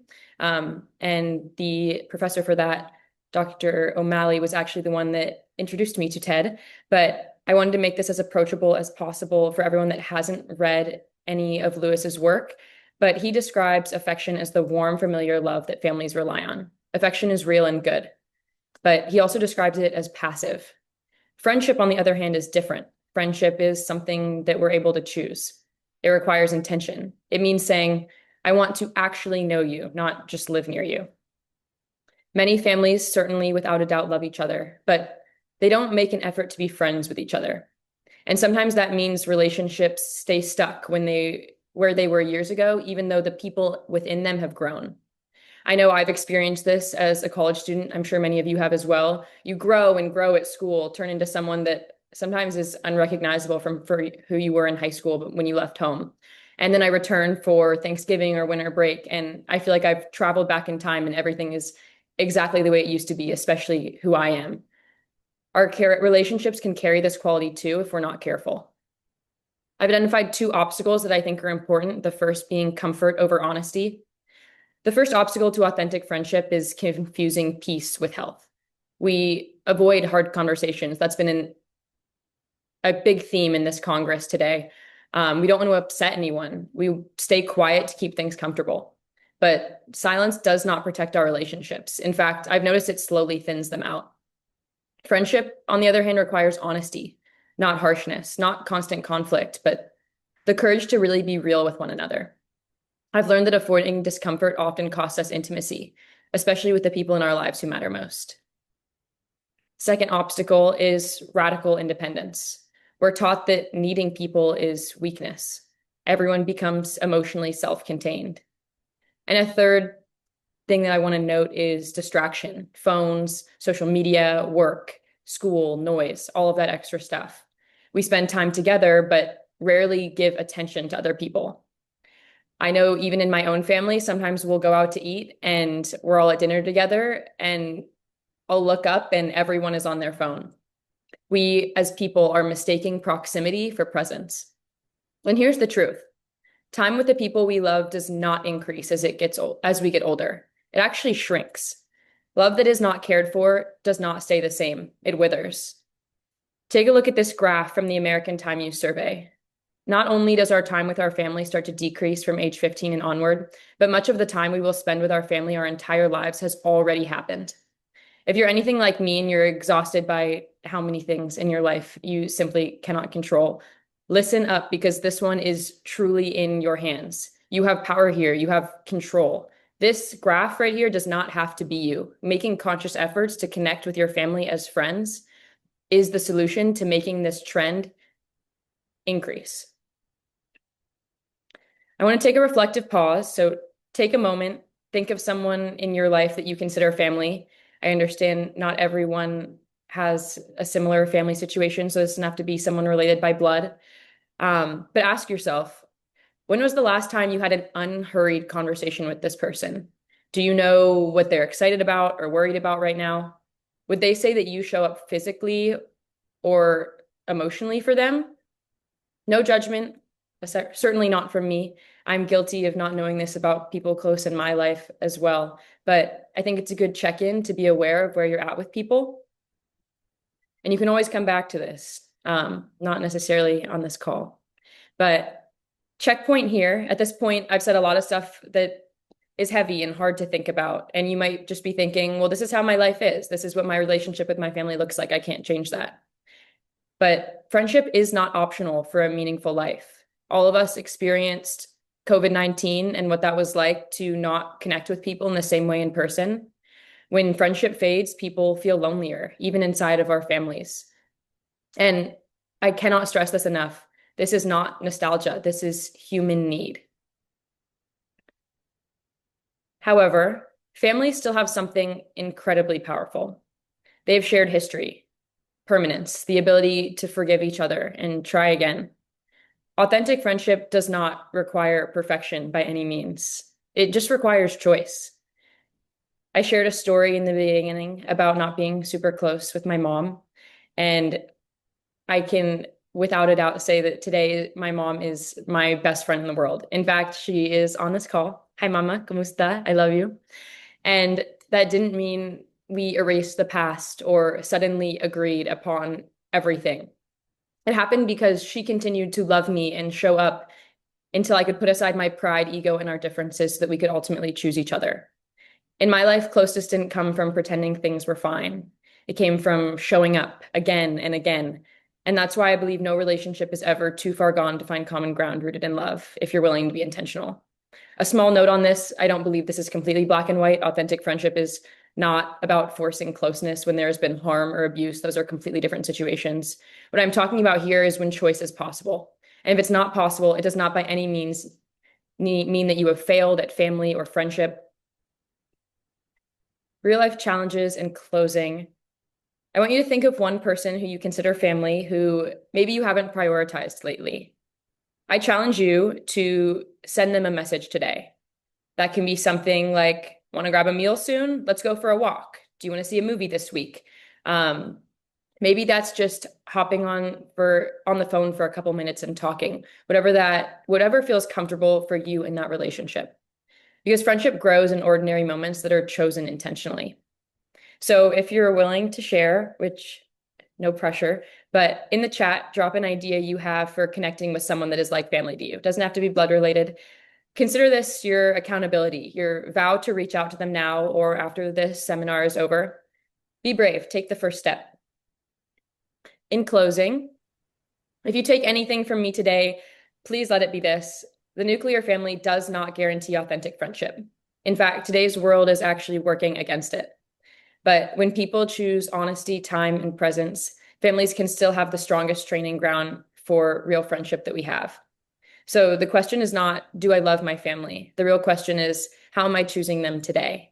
I've got my email linked here. Happy to talk about a lot of the sources that went into this, graphs, charts, all the things. I'm sure Ted will be sending everything out in a more cohesive fashion, but happy to take questions now as well. Oh, my brother's in the chat. Thanks, Dos. Oh, okay. 2 questions. What does Ilocana mean? So I'm Filipino, like I said, and very proud of it. When you think of Filipino, you're actually thinking of a bunch of different groups. When we think of like Manila, the capital city, that would be like the Tagalog group of people. My family is from both that island, and we're also Ilocano. So I'm Ilocana. That's why I included it. But it's just a circle within a larger circle in terms of the Philippines. Oh, okay. Another question. How do you reconnect without it feeling awkward? This is a great question. Something that I've definitely struggled with depending on the closeness of the relationship. I think awkward is normal. Start small. You don't need to open with a dramatic conversation. It doesn't have to be unearthing everything from your past. I think baby steps are huge in this whole process. Start with a little bit of dedicated time that's just for you two. Maybe a coffee, maybe a walk, maybe a meal. Something that's in a neutral environment that feels safe for both parties, where you feel like you can be open. Something that you can leave if either one of you feels like this maybe was happening too soon. But consistency matters more than intensity. Most relationships soften through shared moments, not giant speeches. So start small. You'll do great. Oh, wow, a lot of questions. Thanks. How do we make friends when a member of our family limits us physically and mentally? What do you mean by limits us, Maria? If you could clarify. I know you said physically and mentally, but I'll move on to this one. I have a mom and dad who are very abusive, and I don't talk to them right now due to our going to court. I don't think we'll ever be the same. Hi, Russell. I'm very sorry for what you're going through. Like I said in the presentation, this is not a black and white situation. There are plenty of relationships where it is completely valid to not want to turn that into a friendship. I think this is one of those, certainly. But I'm very sorry, and I think that Ted and the rest of the Congress, including myself, would be happy to find some resources for you. I don't know if this presentation was necessarily applicable. Fatima says, what are steps you took to reconnect with your mom? This is a great question. My mom was the rock in terms of a lot of this, so she would be a better person to ask than me. But I think sometimes the best thing that you can do is take a little bit of distance. If you are not in the right headspace to start, if both parties don't want to pursue a relationship to make things better, it really does take two people. So if that person isn't willing to meet you halfway, then even small steps won't work. Steps that I took were little things like my mom and I actually worked up to living together for long periods of time, and it's some of the best time that I've had in college. But at first it was talking on the phone once in a while every day. Then it was meeting up to get our nails done or having a meal together. So those are things that worked for me. Kamayan, eating food together, is big in Filipino culture, so that was helpful for us. Reconnecting with that heritage too also made me feel closer to her. So those are little things, but happy to talk one-on-one. My email is here for you if you want to talk. How can you make real and lovely connection with someone that is, and Ted, you can cut me off. I'm happy to respond to these later. I am probably over my 3 minutes. Yes, I think that the rest of the questions should be directed to you through your email. I can answer them in the chat We'll need during to the next couple or minutes. through the chat itself, because now we're going to go to Karen Wynn, who is a freshman at Dartmouth, and she has her talk about authentic friendship in a time when there seems to be little or no mercy among people. Karen, would you please make your presentation? We're very eager to hear what you have to say about that topic. Okay. Hello, Ted. Thank you for welcoming me into this committee and letting me speak into your Congress. Want to thank Alexandra for that really beautiful presentation. It was a really good talk. And I will just be going on to mine now. Can anyone tell me that I'm sharing my screen? I see you. You're good. Okay. Okay. So I have my Dartmouth presentation. Okay. All right.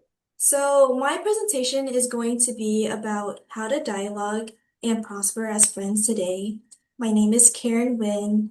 I am a Vietnamese American. I am originally from Houston, Texas, like Ted, and I am a 29 currently at Dartmouth. So, a question to get all of y'all's brains thinking that I came up with is, what are the contemporary obstacles and incentives to authentic friendships in a area with an absence in a society with an absence of mercy? I will be going back to this question later on, but this is the main question that I will be kind of reviewing throughout the whole presentation. Okay. And so the main idea is that we talk more than ever, yet we understand each other less. Many people avoid conversations entirely rather than risk conflict. I believe right now, as a Gen Z myself, we are all on our phones and we certainly just don't like confrontation. So for me personally, I am in class, or my winter term just started this last week actually, and I have a really hard time confronting, my professors whenever they ask questions, or whenever I have questions, I don't want to ask questions. With my friends, I am usually on the side where I just agree with people, and usually I don't like to argue because I feel like that creates tension. But I believe that in this society as of now, we just don't like to say things as they are, and we're all just kind of tiptoeing around everybody else, walking on eggshells, and we can't really form authentic friendships like that.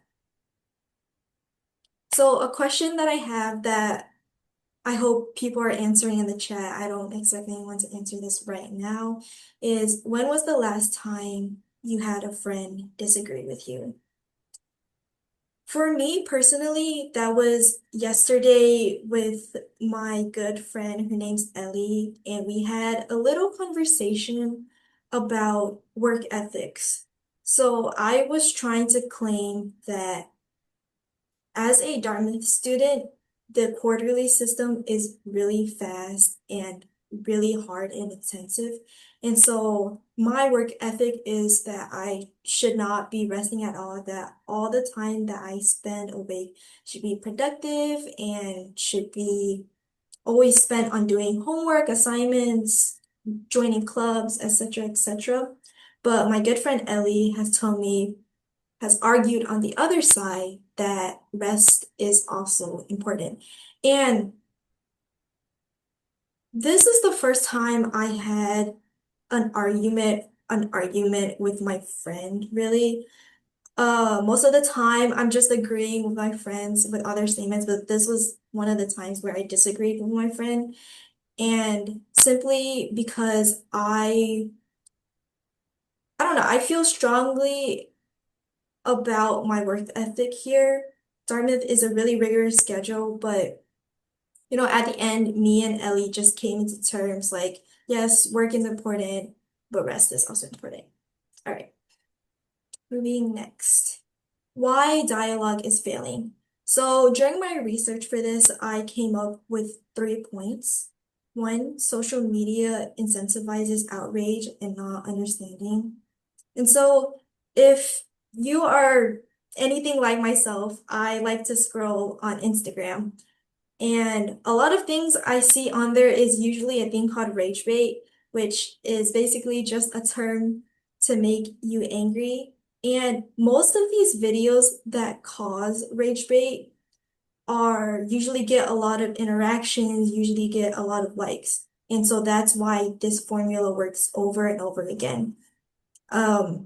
Usually on social media, that's what gets the most clicks.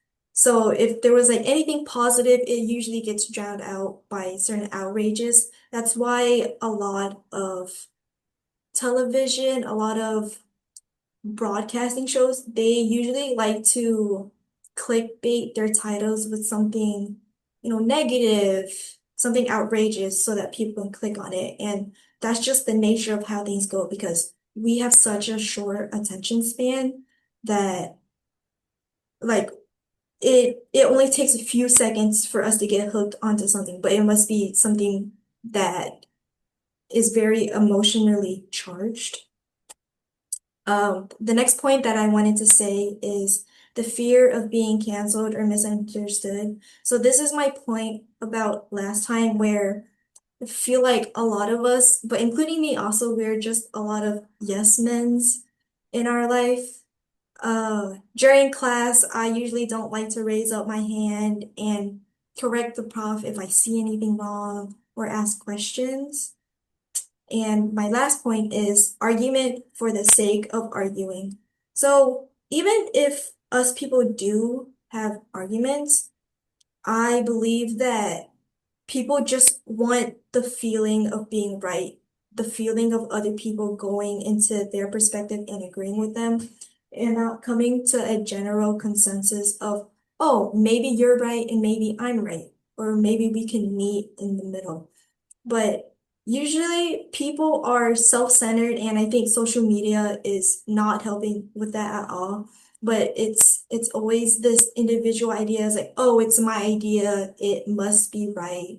And whatever your thoughts are, they're wrong, and I must be right. And so, yeah, that is why dialogue is failing. Okay, next.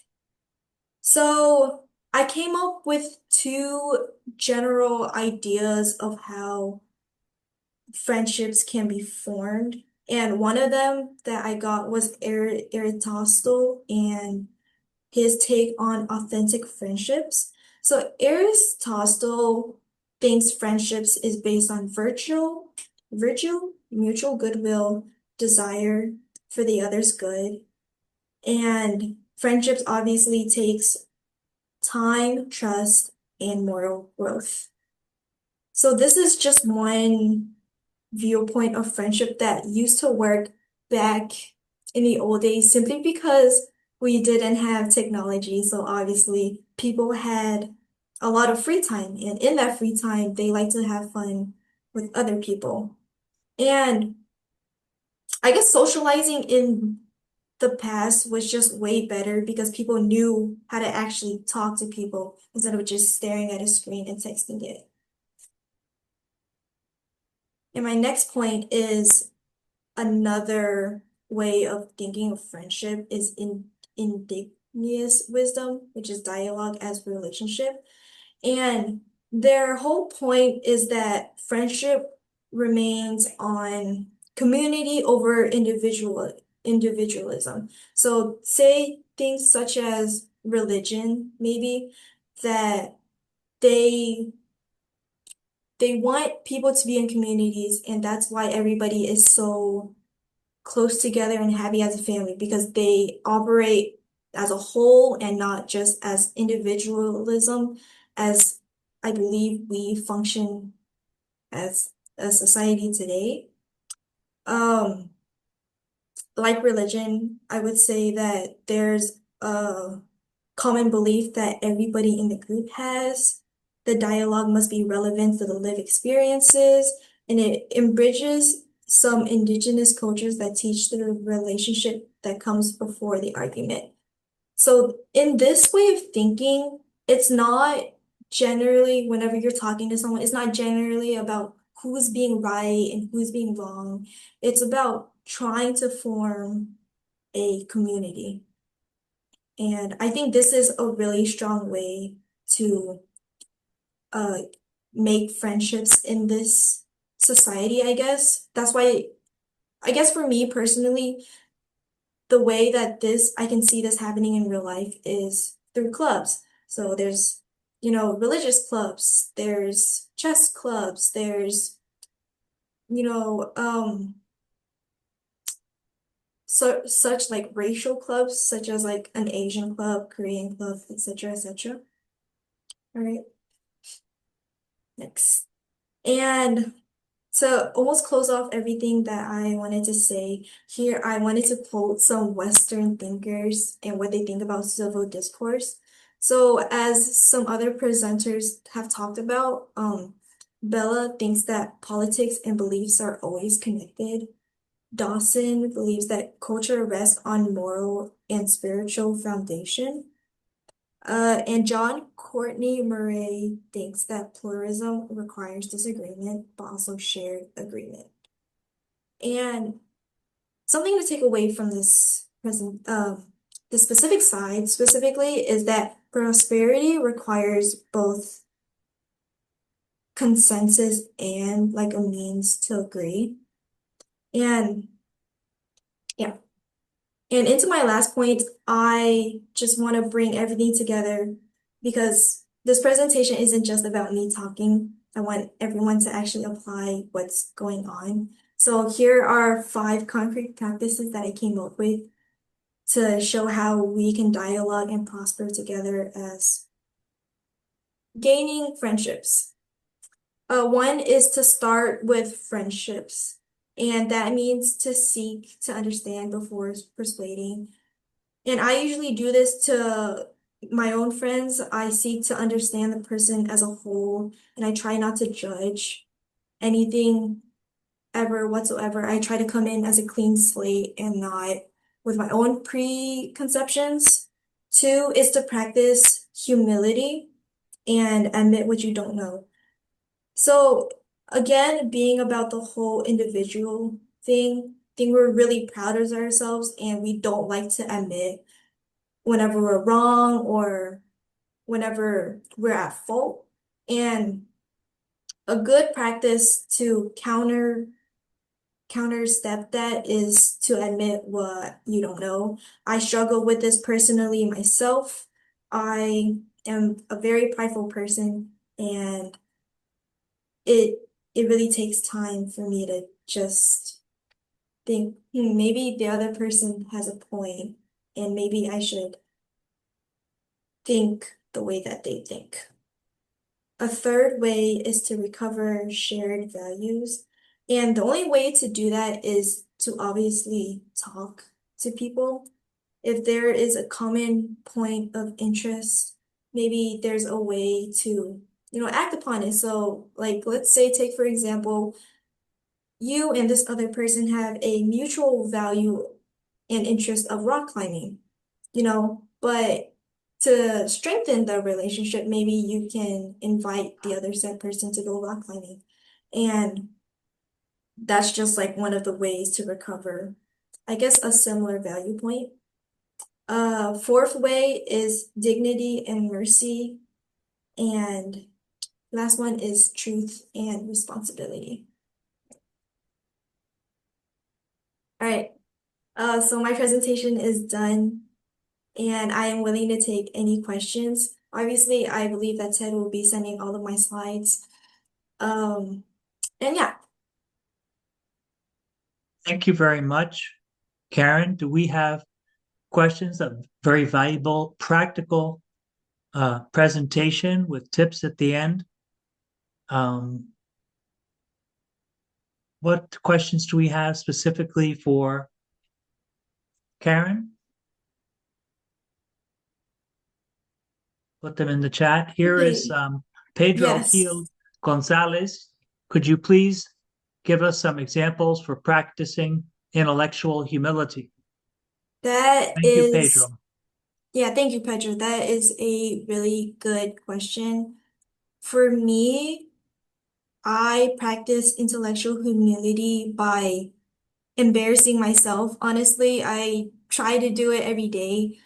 One of the ways I try to humiliate myself personally is to raise up my hand in class and actively try to get the answer wrong. It's just a form of way to show that you're not prideful in yourself and that, being right and being prideful like shouldn't have a correlation in your I guess personality. Another good way to practice humility is well, yeah, asking questions is good. Another way is to go out of your comfort zone and talk to random strangers. I think for me personally, I think that is humiliating because usually I don't have a reason to talk to most people, but a good way to, keep myself from being really prideful is just to talk to people who have a lot more knowledge and to see their insights and to see maybe how to change my own mind. And Now, then, I'm sorry, go ahead. yeah, there's another question that Yes, says, Professor Laura Trujillo, do yes, you think technology helps hurts relationships or not?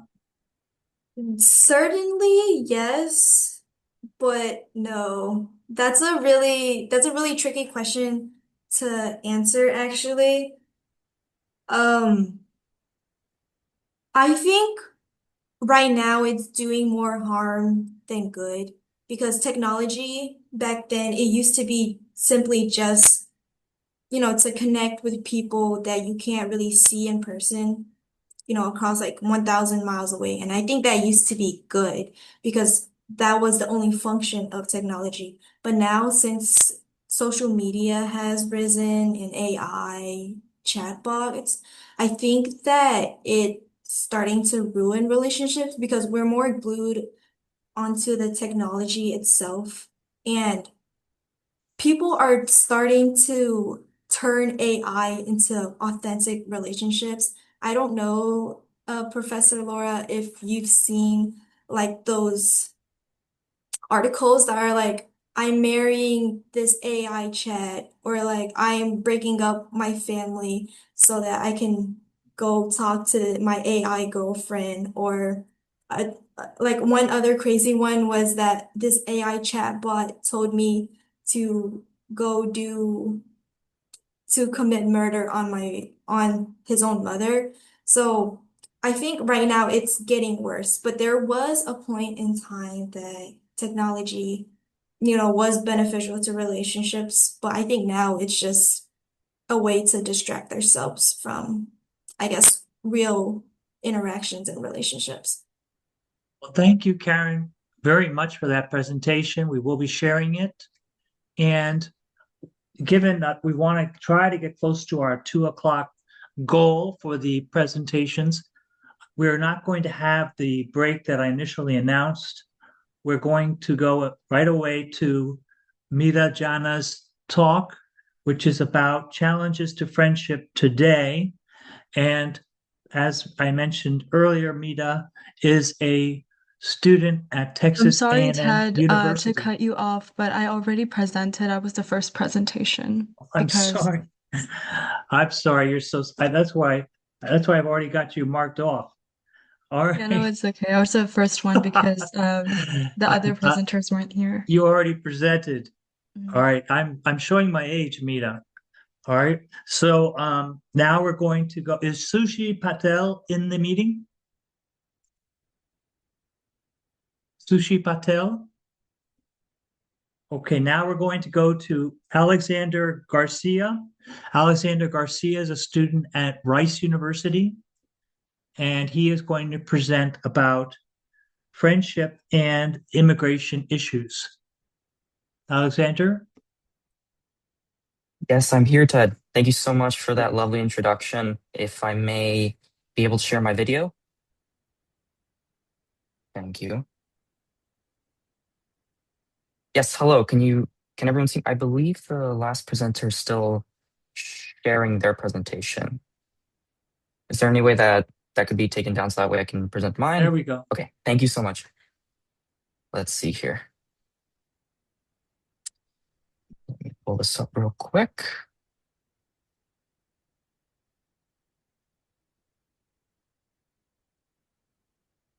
Okay. Here we go. Can everyone see this? Yes. Perfect.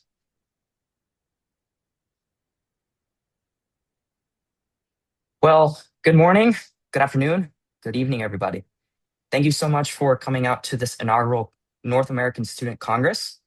It was an absolute pleasure and joy to engage meaningfully with this dialogue and this cooperative and interdisciplinary exploration of our ideology, of our pursuit of civil discourse, and how we may come together to synthesize a future in which we can all believe in, one in which we engage with this dialogue, not just at face value, but put it into action. Just like when Vincent Castillo presented on ideologies and how that intersects with authentic friendship, the eloquence of such a presentation and the powerful and impactful presentation by Alex Odland on family and authentic friendship.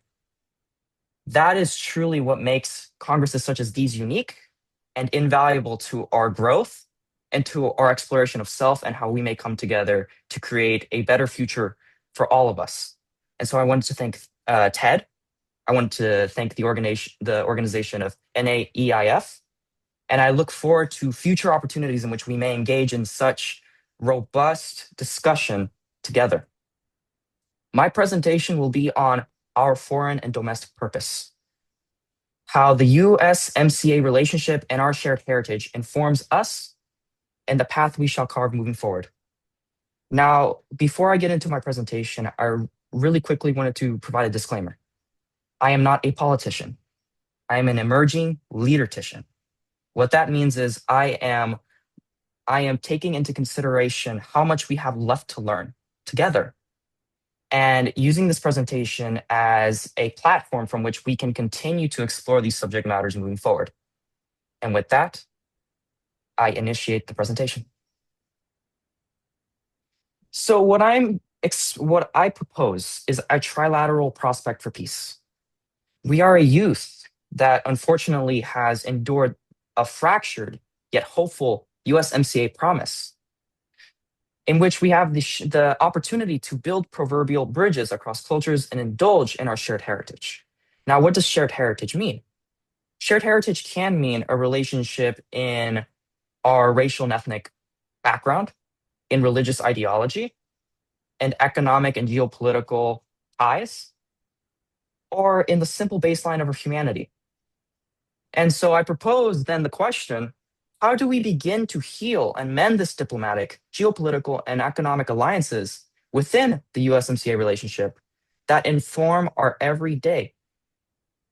And that is then covered by the question that underlies the presentation, which is, what are the contemporary obstacles and incentives to an authentic friendship that we face between domestic and foreign peoples in the USMCA relationship, which thereby explores the subject matter of immigration. And so to inform my stance and to inform an exploration of these subject matters, I then would like to show some graphics that show the robust trilateral trade relationship and the shared growth of the USMCA relationship. What you can see here on the left is a graphic that depicts Canada-US trade. This is a report from 2023 that was conducted by Scotiabank Economics 2025. And this analysis revealed. Can you show us the yes, Alexander, the slide by slide? We're just seeing the. Are you not able to see the slide by slide? We can just see the Interesting. first one. Okay, let's see what's causing that issue. There now. Okay, I'm back out, and then let me go back into present. Let's see. My apologies. Sorry. Let's see. Can we see the slide by slide now? I'm switching between slides. No, it's I don't lag. see anything. I think you're sharing another screen. You need to change the screen you're sharing. Interesting. Okay. So Sharing your here entire you can see the screen slide. instead, yeah. Okay, so should I just keep it like this? Can you Let's see. switch between slides? Let's just see if it works. Yes, that works. Okay. Fascinating. I'm not sure why this is. Let's see. Okay, is it now working if I go into full screen? No. Hmm. I think I wonder why just this keeping is it like happening. this is okay because I don't know if it's gonna work with the full screen. Hmm. Let me Feel free just quickly to, see because I would can you push present on the top right? top right here. Yeah. Yes, I can.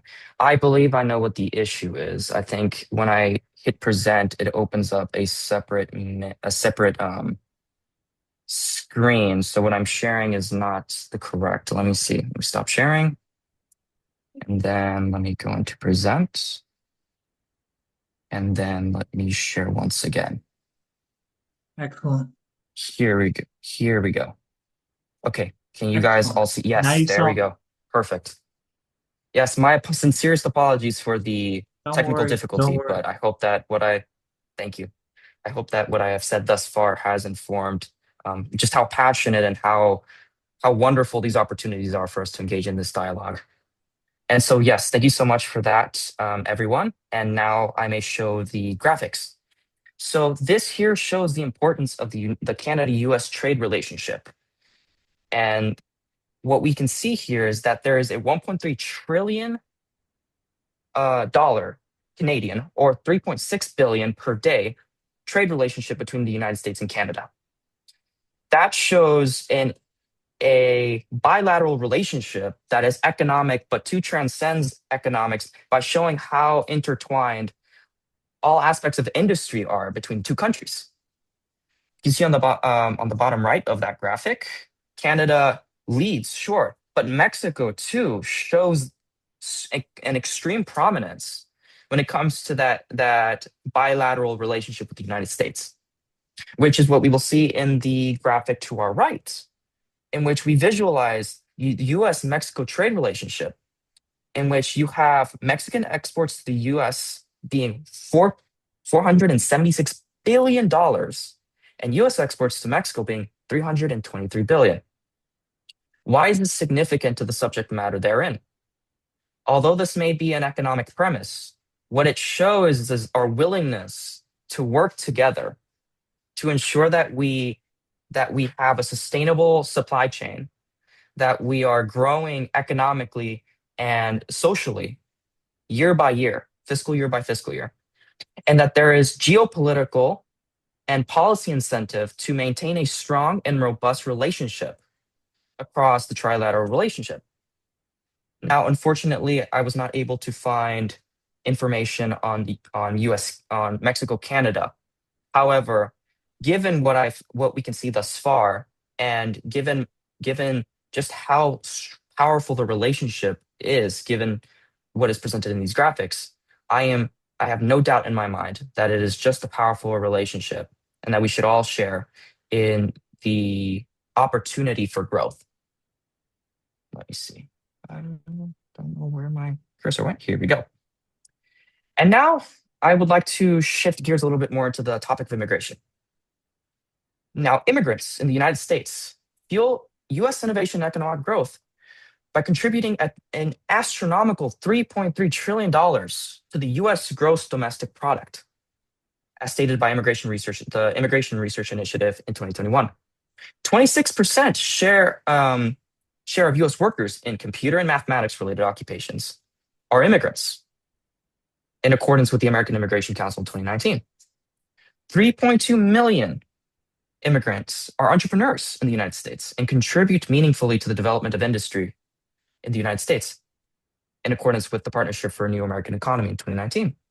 And lastly, 55%, the share of the U.S. startup companies are valued at 1 billion or more, which are started by immigrants, as stated by the National Foundation for American Policy in 2022. And that is further corroborated by the model on the right that shows you the share and the output of immigrant inventors in the United States from the 1990s from 1990 to 2016. They comprise 10% of the population. They comprise 16% of inventors.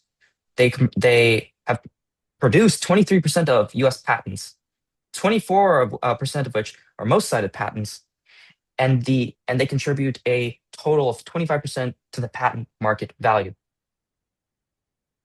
Now, this is incredibly imperative that we honor and give testament to the contributions of immigrants and all peoples, foreign and domestic, across the trilateral relationship of the US, Mexico, and Canada.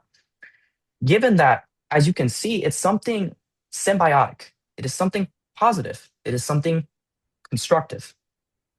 And so that is then thereby why I present the concept of seeking acceptance of all who seek a better life. Because Aristotle's eudaimonia stipulates, all humans are called to flourish through reason and virtue.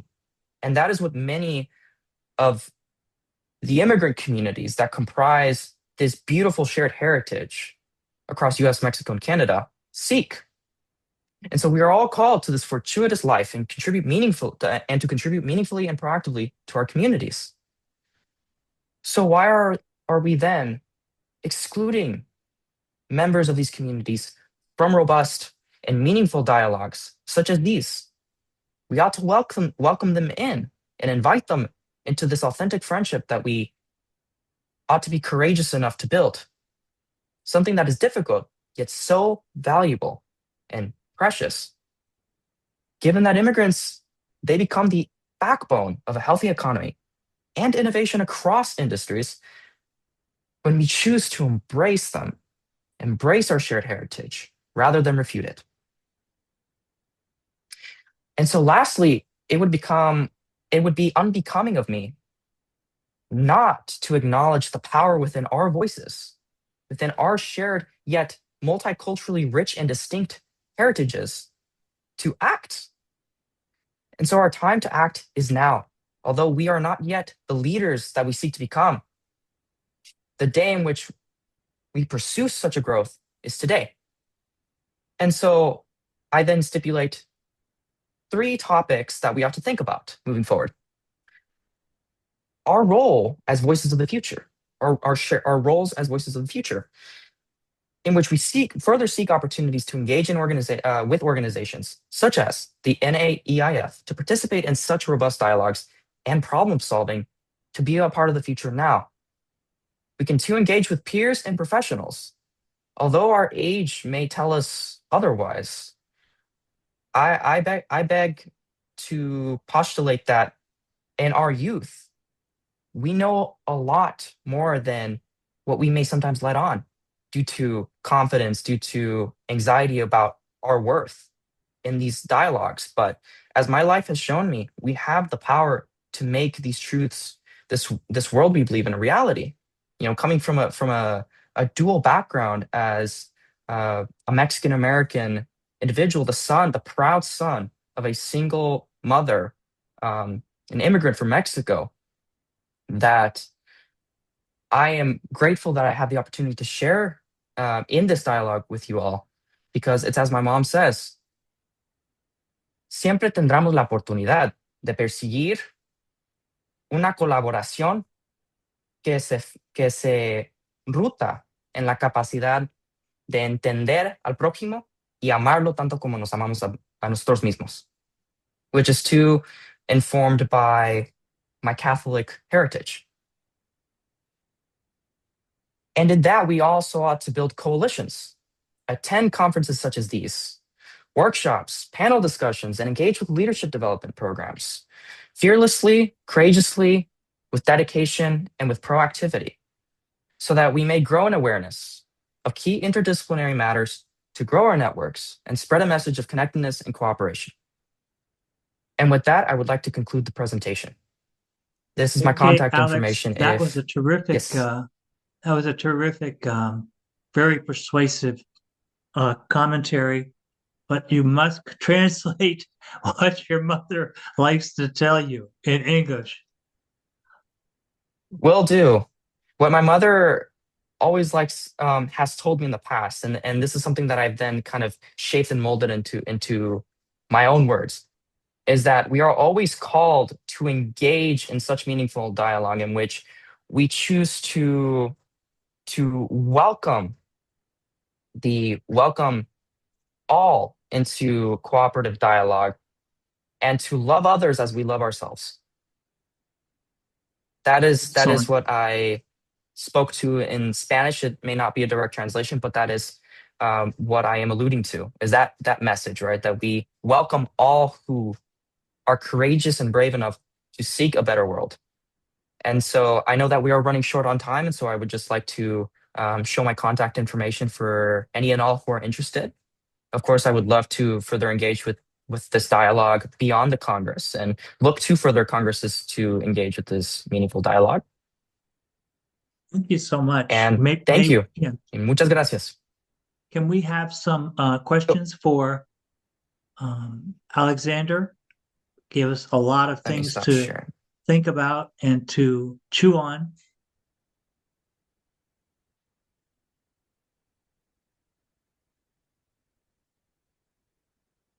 Professor Okay. Trujillo says, for Aristotle, we cannot achieve happiness, some of us, because we're ignorant. And I think that duality is actually underscores something quite beautiful. You know, given the fact that this world never truly operates on what I think to be a white and black scale, there's always gray, right? And I think that proposing that duality thereby allows the opportunity for there to be a mix or a blend of the subject matters. That ignorance itself is both I believe to be a blessing and a curse, right? The blessing being that by living in ignorance, we allow ourselves to live in a more gleeful and idealized perspective of what the world is, what it can be. But there are great dangers to that. There are great risks to that, given the fact that we abstain ourselves from facing the truth, right? That the world is cruel, that the world is in many ways exclusive to, or maybe exclusive to select few group of peoples.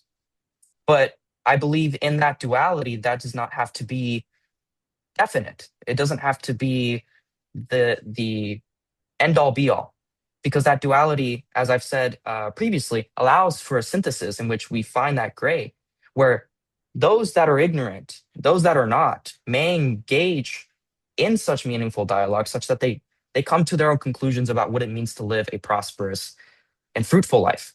And I think that's beautiful. Thank you very much. So now at this moment, we're going to just ask everyone to, you're going to receive a evaluation of the Congress. It's very important for as many of you to please fill out the evaluation and send it to us.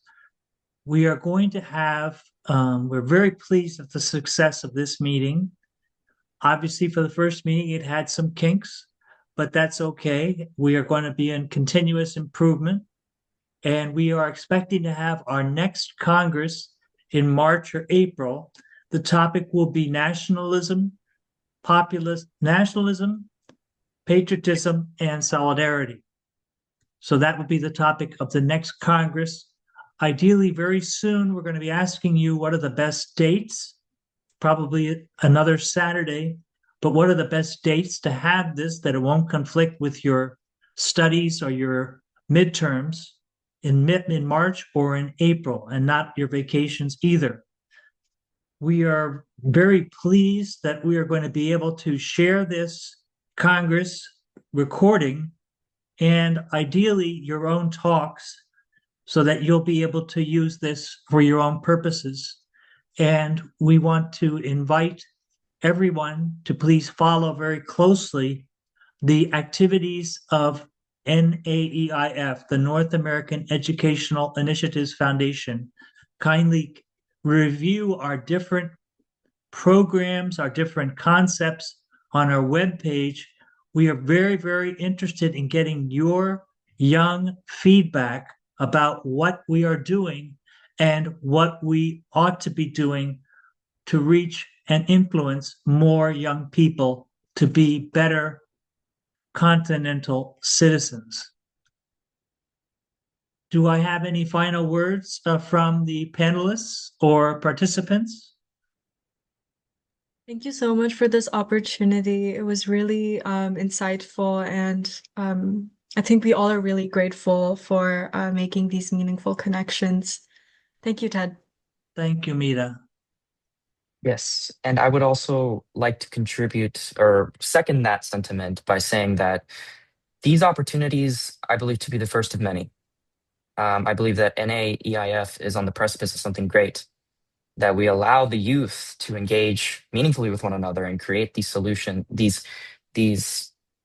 ideologies, these shared insights that we may contribute to the solutions that we hope to see in the world moving forward. And I just wanted to lastly corroborate what Maria Lomeli in the chat said. She said, the world is an awesome place only for those who are truly thankful. And to that, I would say, even if there are individuals in the world that may not be thankful for these opportunities or not be thankful for the world that we have, let us invite them in, right? Let us engage with them. Let us make something meaningful. Be that dialogue, be that engaging in this authentic friendship. And yes, let us end personal mental battles. Let us go out. The world belongs to us, is how she finished her comment. And I just thought that was very lovely. And I wanted to make sure that that was conveyed in the Congress. So yes, thank you so much for this opportunity. And I wanted to echo the same thing, especially I'm so grateful that you provide this opportunity for us to just gauge in some of these really philosophical and deep questions. And for me, like it required a lot of introspection on my part and just a lot of thinking that I want to continue on further from this, just with this conference and it actually like put into my life in general. And yeah, just thank you so much for allowing us to engage with the community and allowing us to build on these skills, which are so essential for our population, drive our success as a nation and a people of the globe. So thank you. Thank you, Vince. Very good. So please stay in touch. Please fill out your evaluation form and stand by. Thank you, everybody, for your messages in the chat. And we will stay in touch with you. Take care.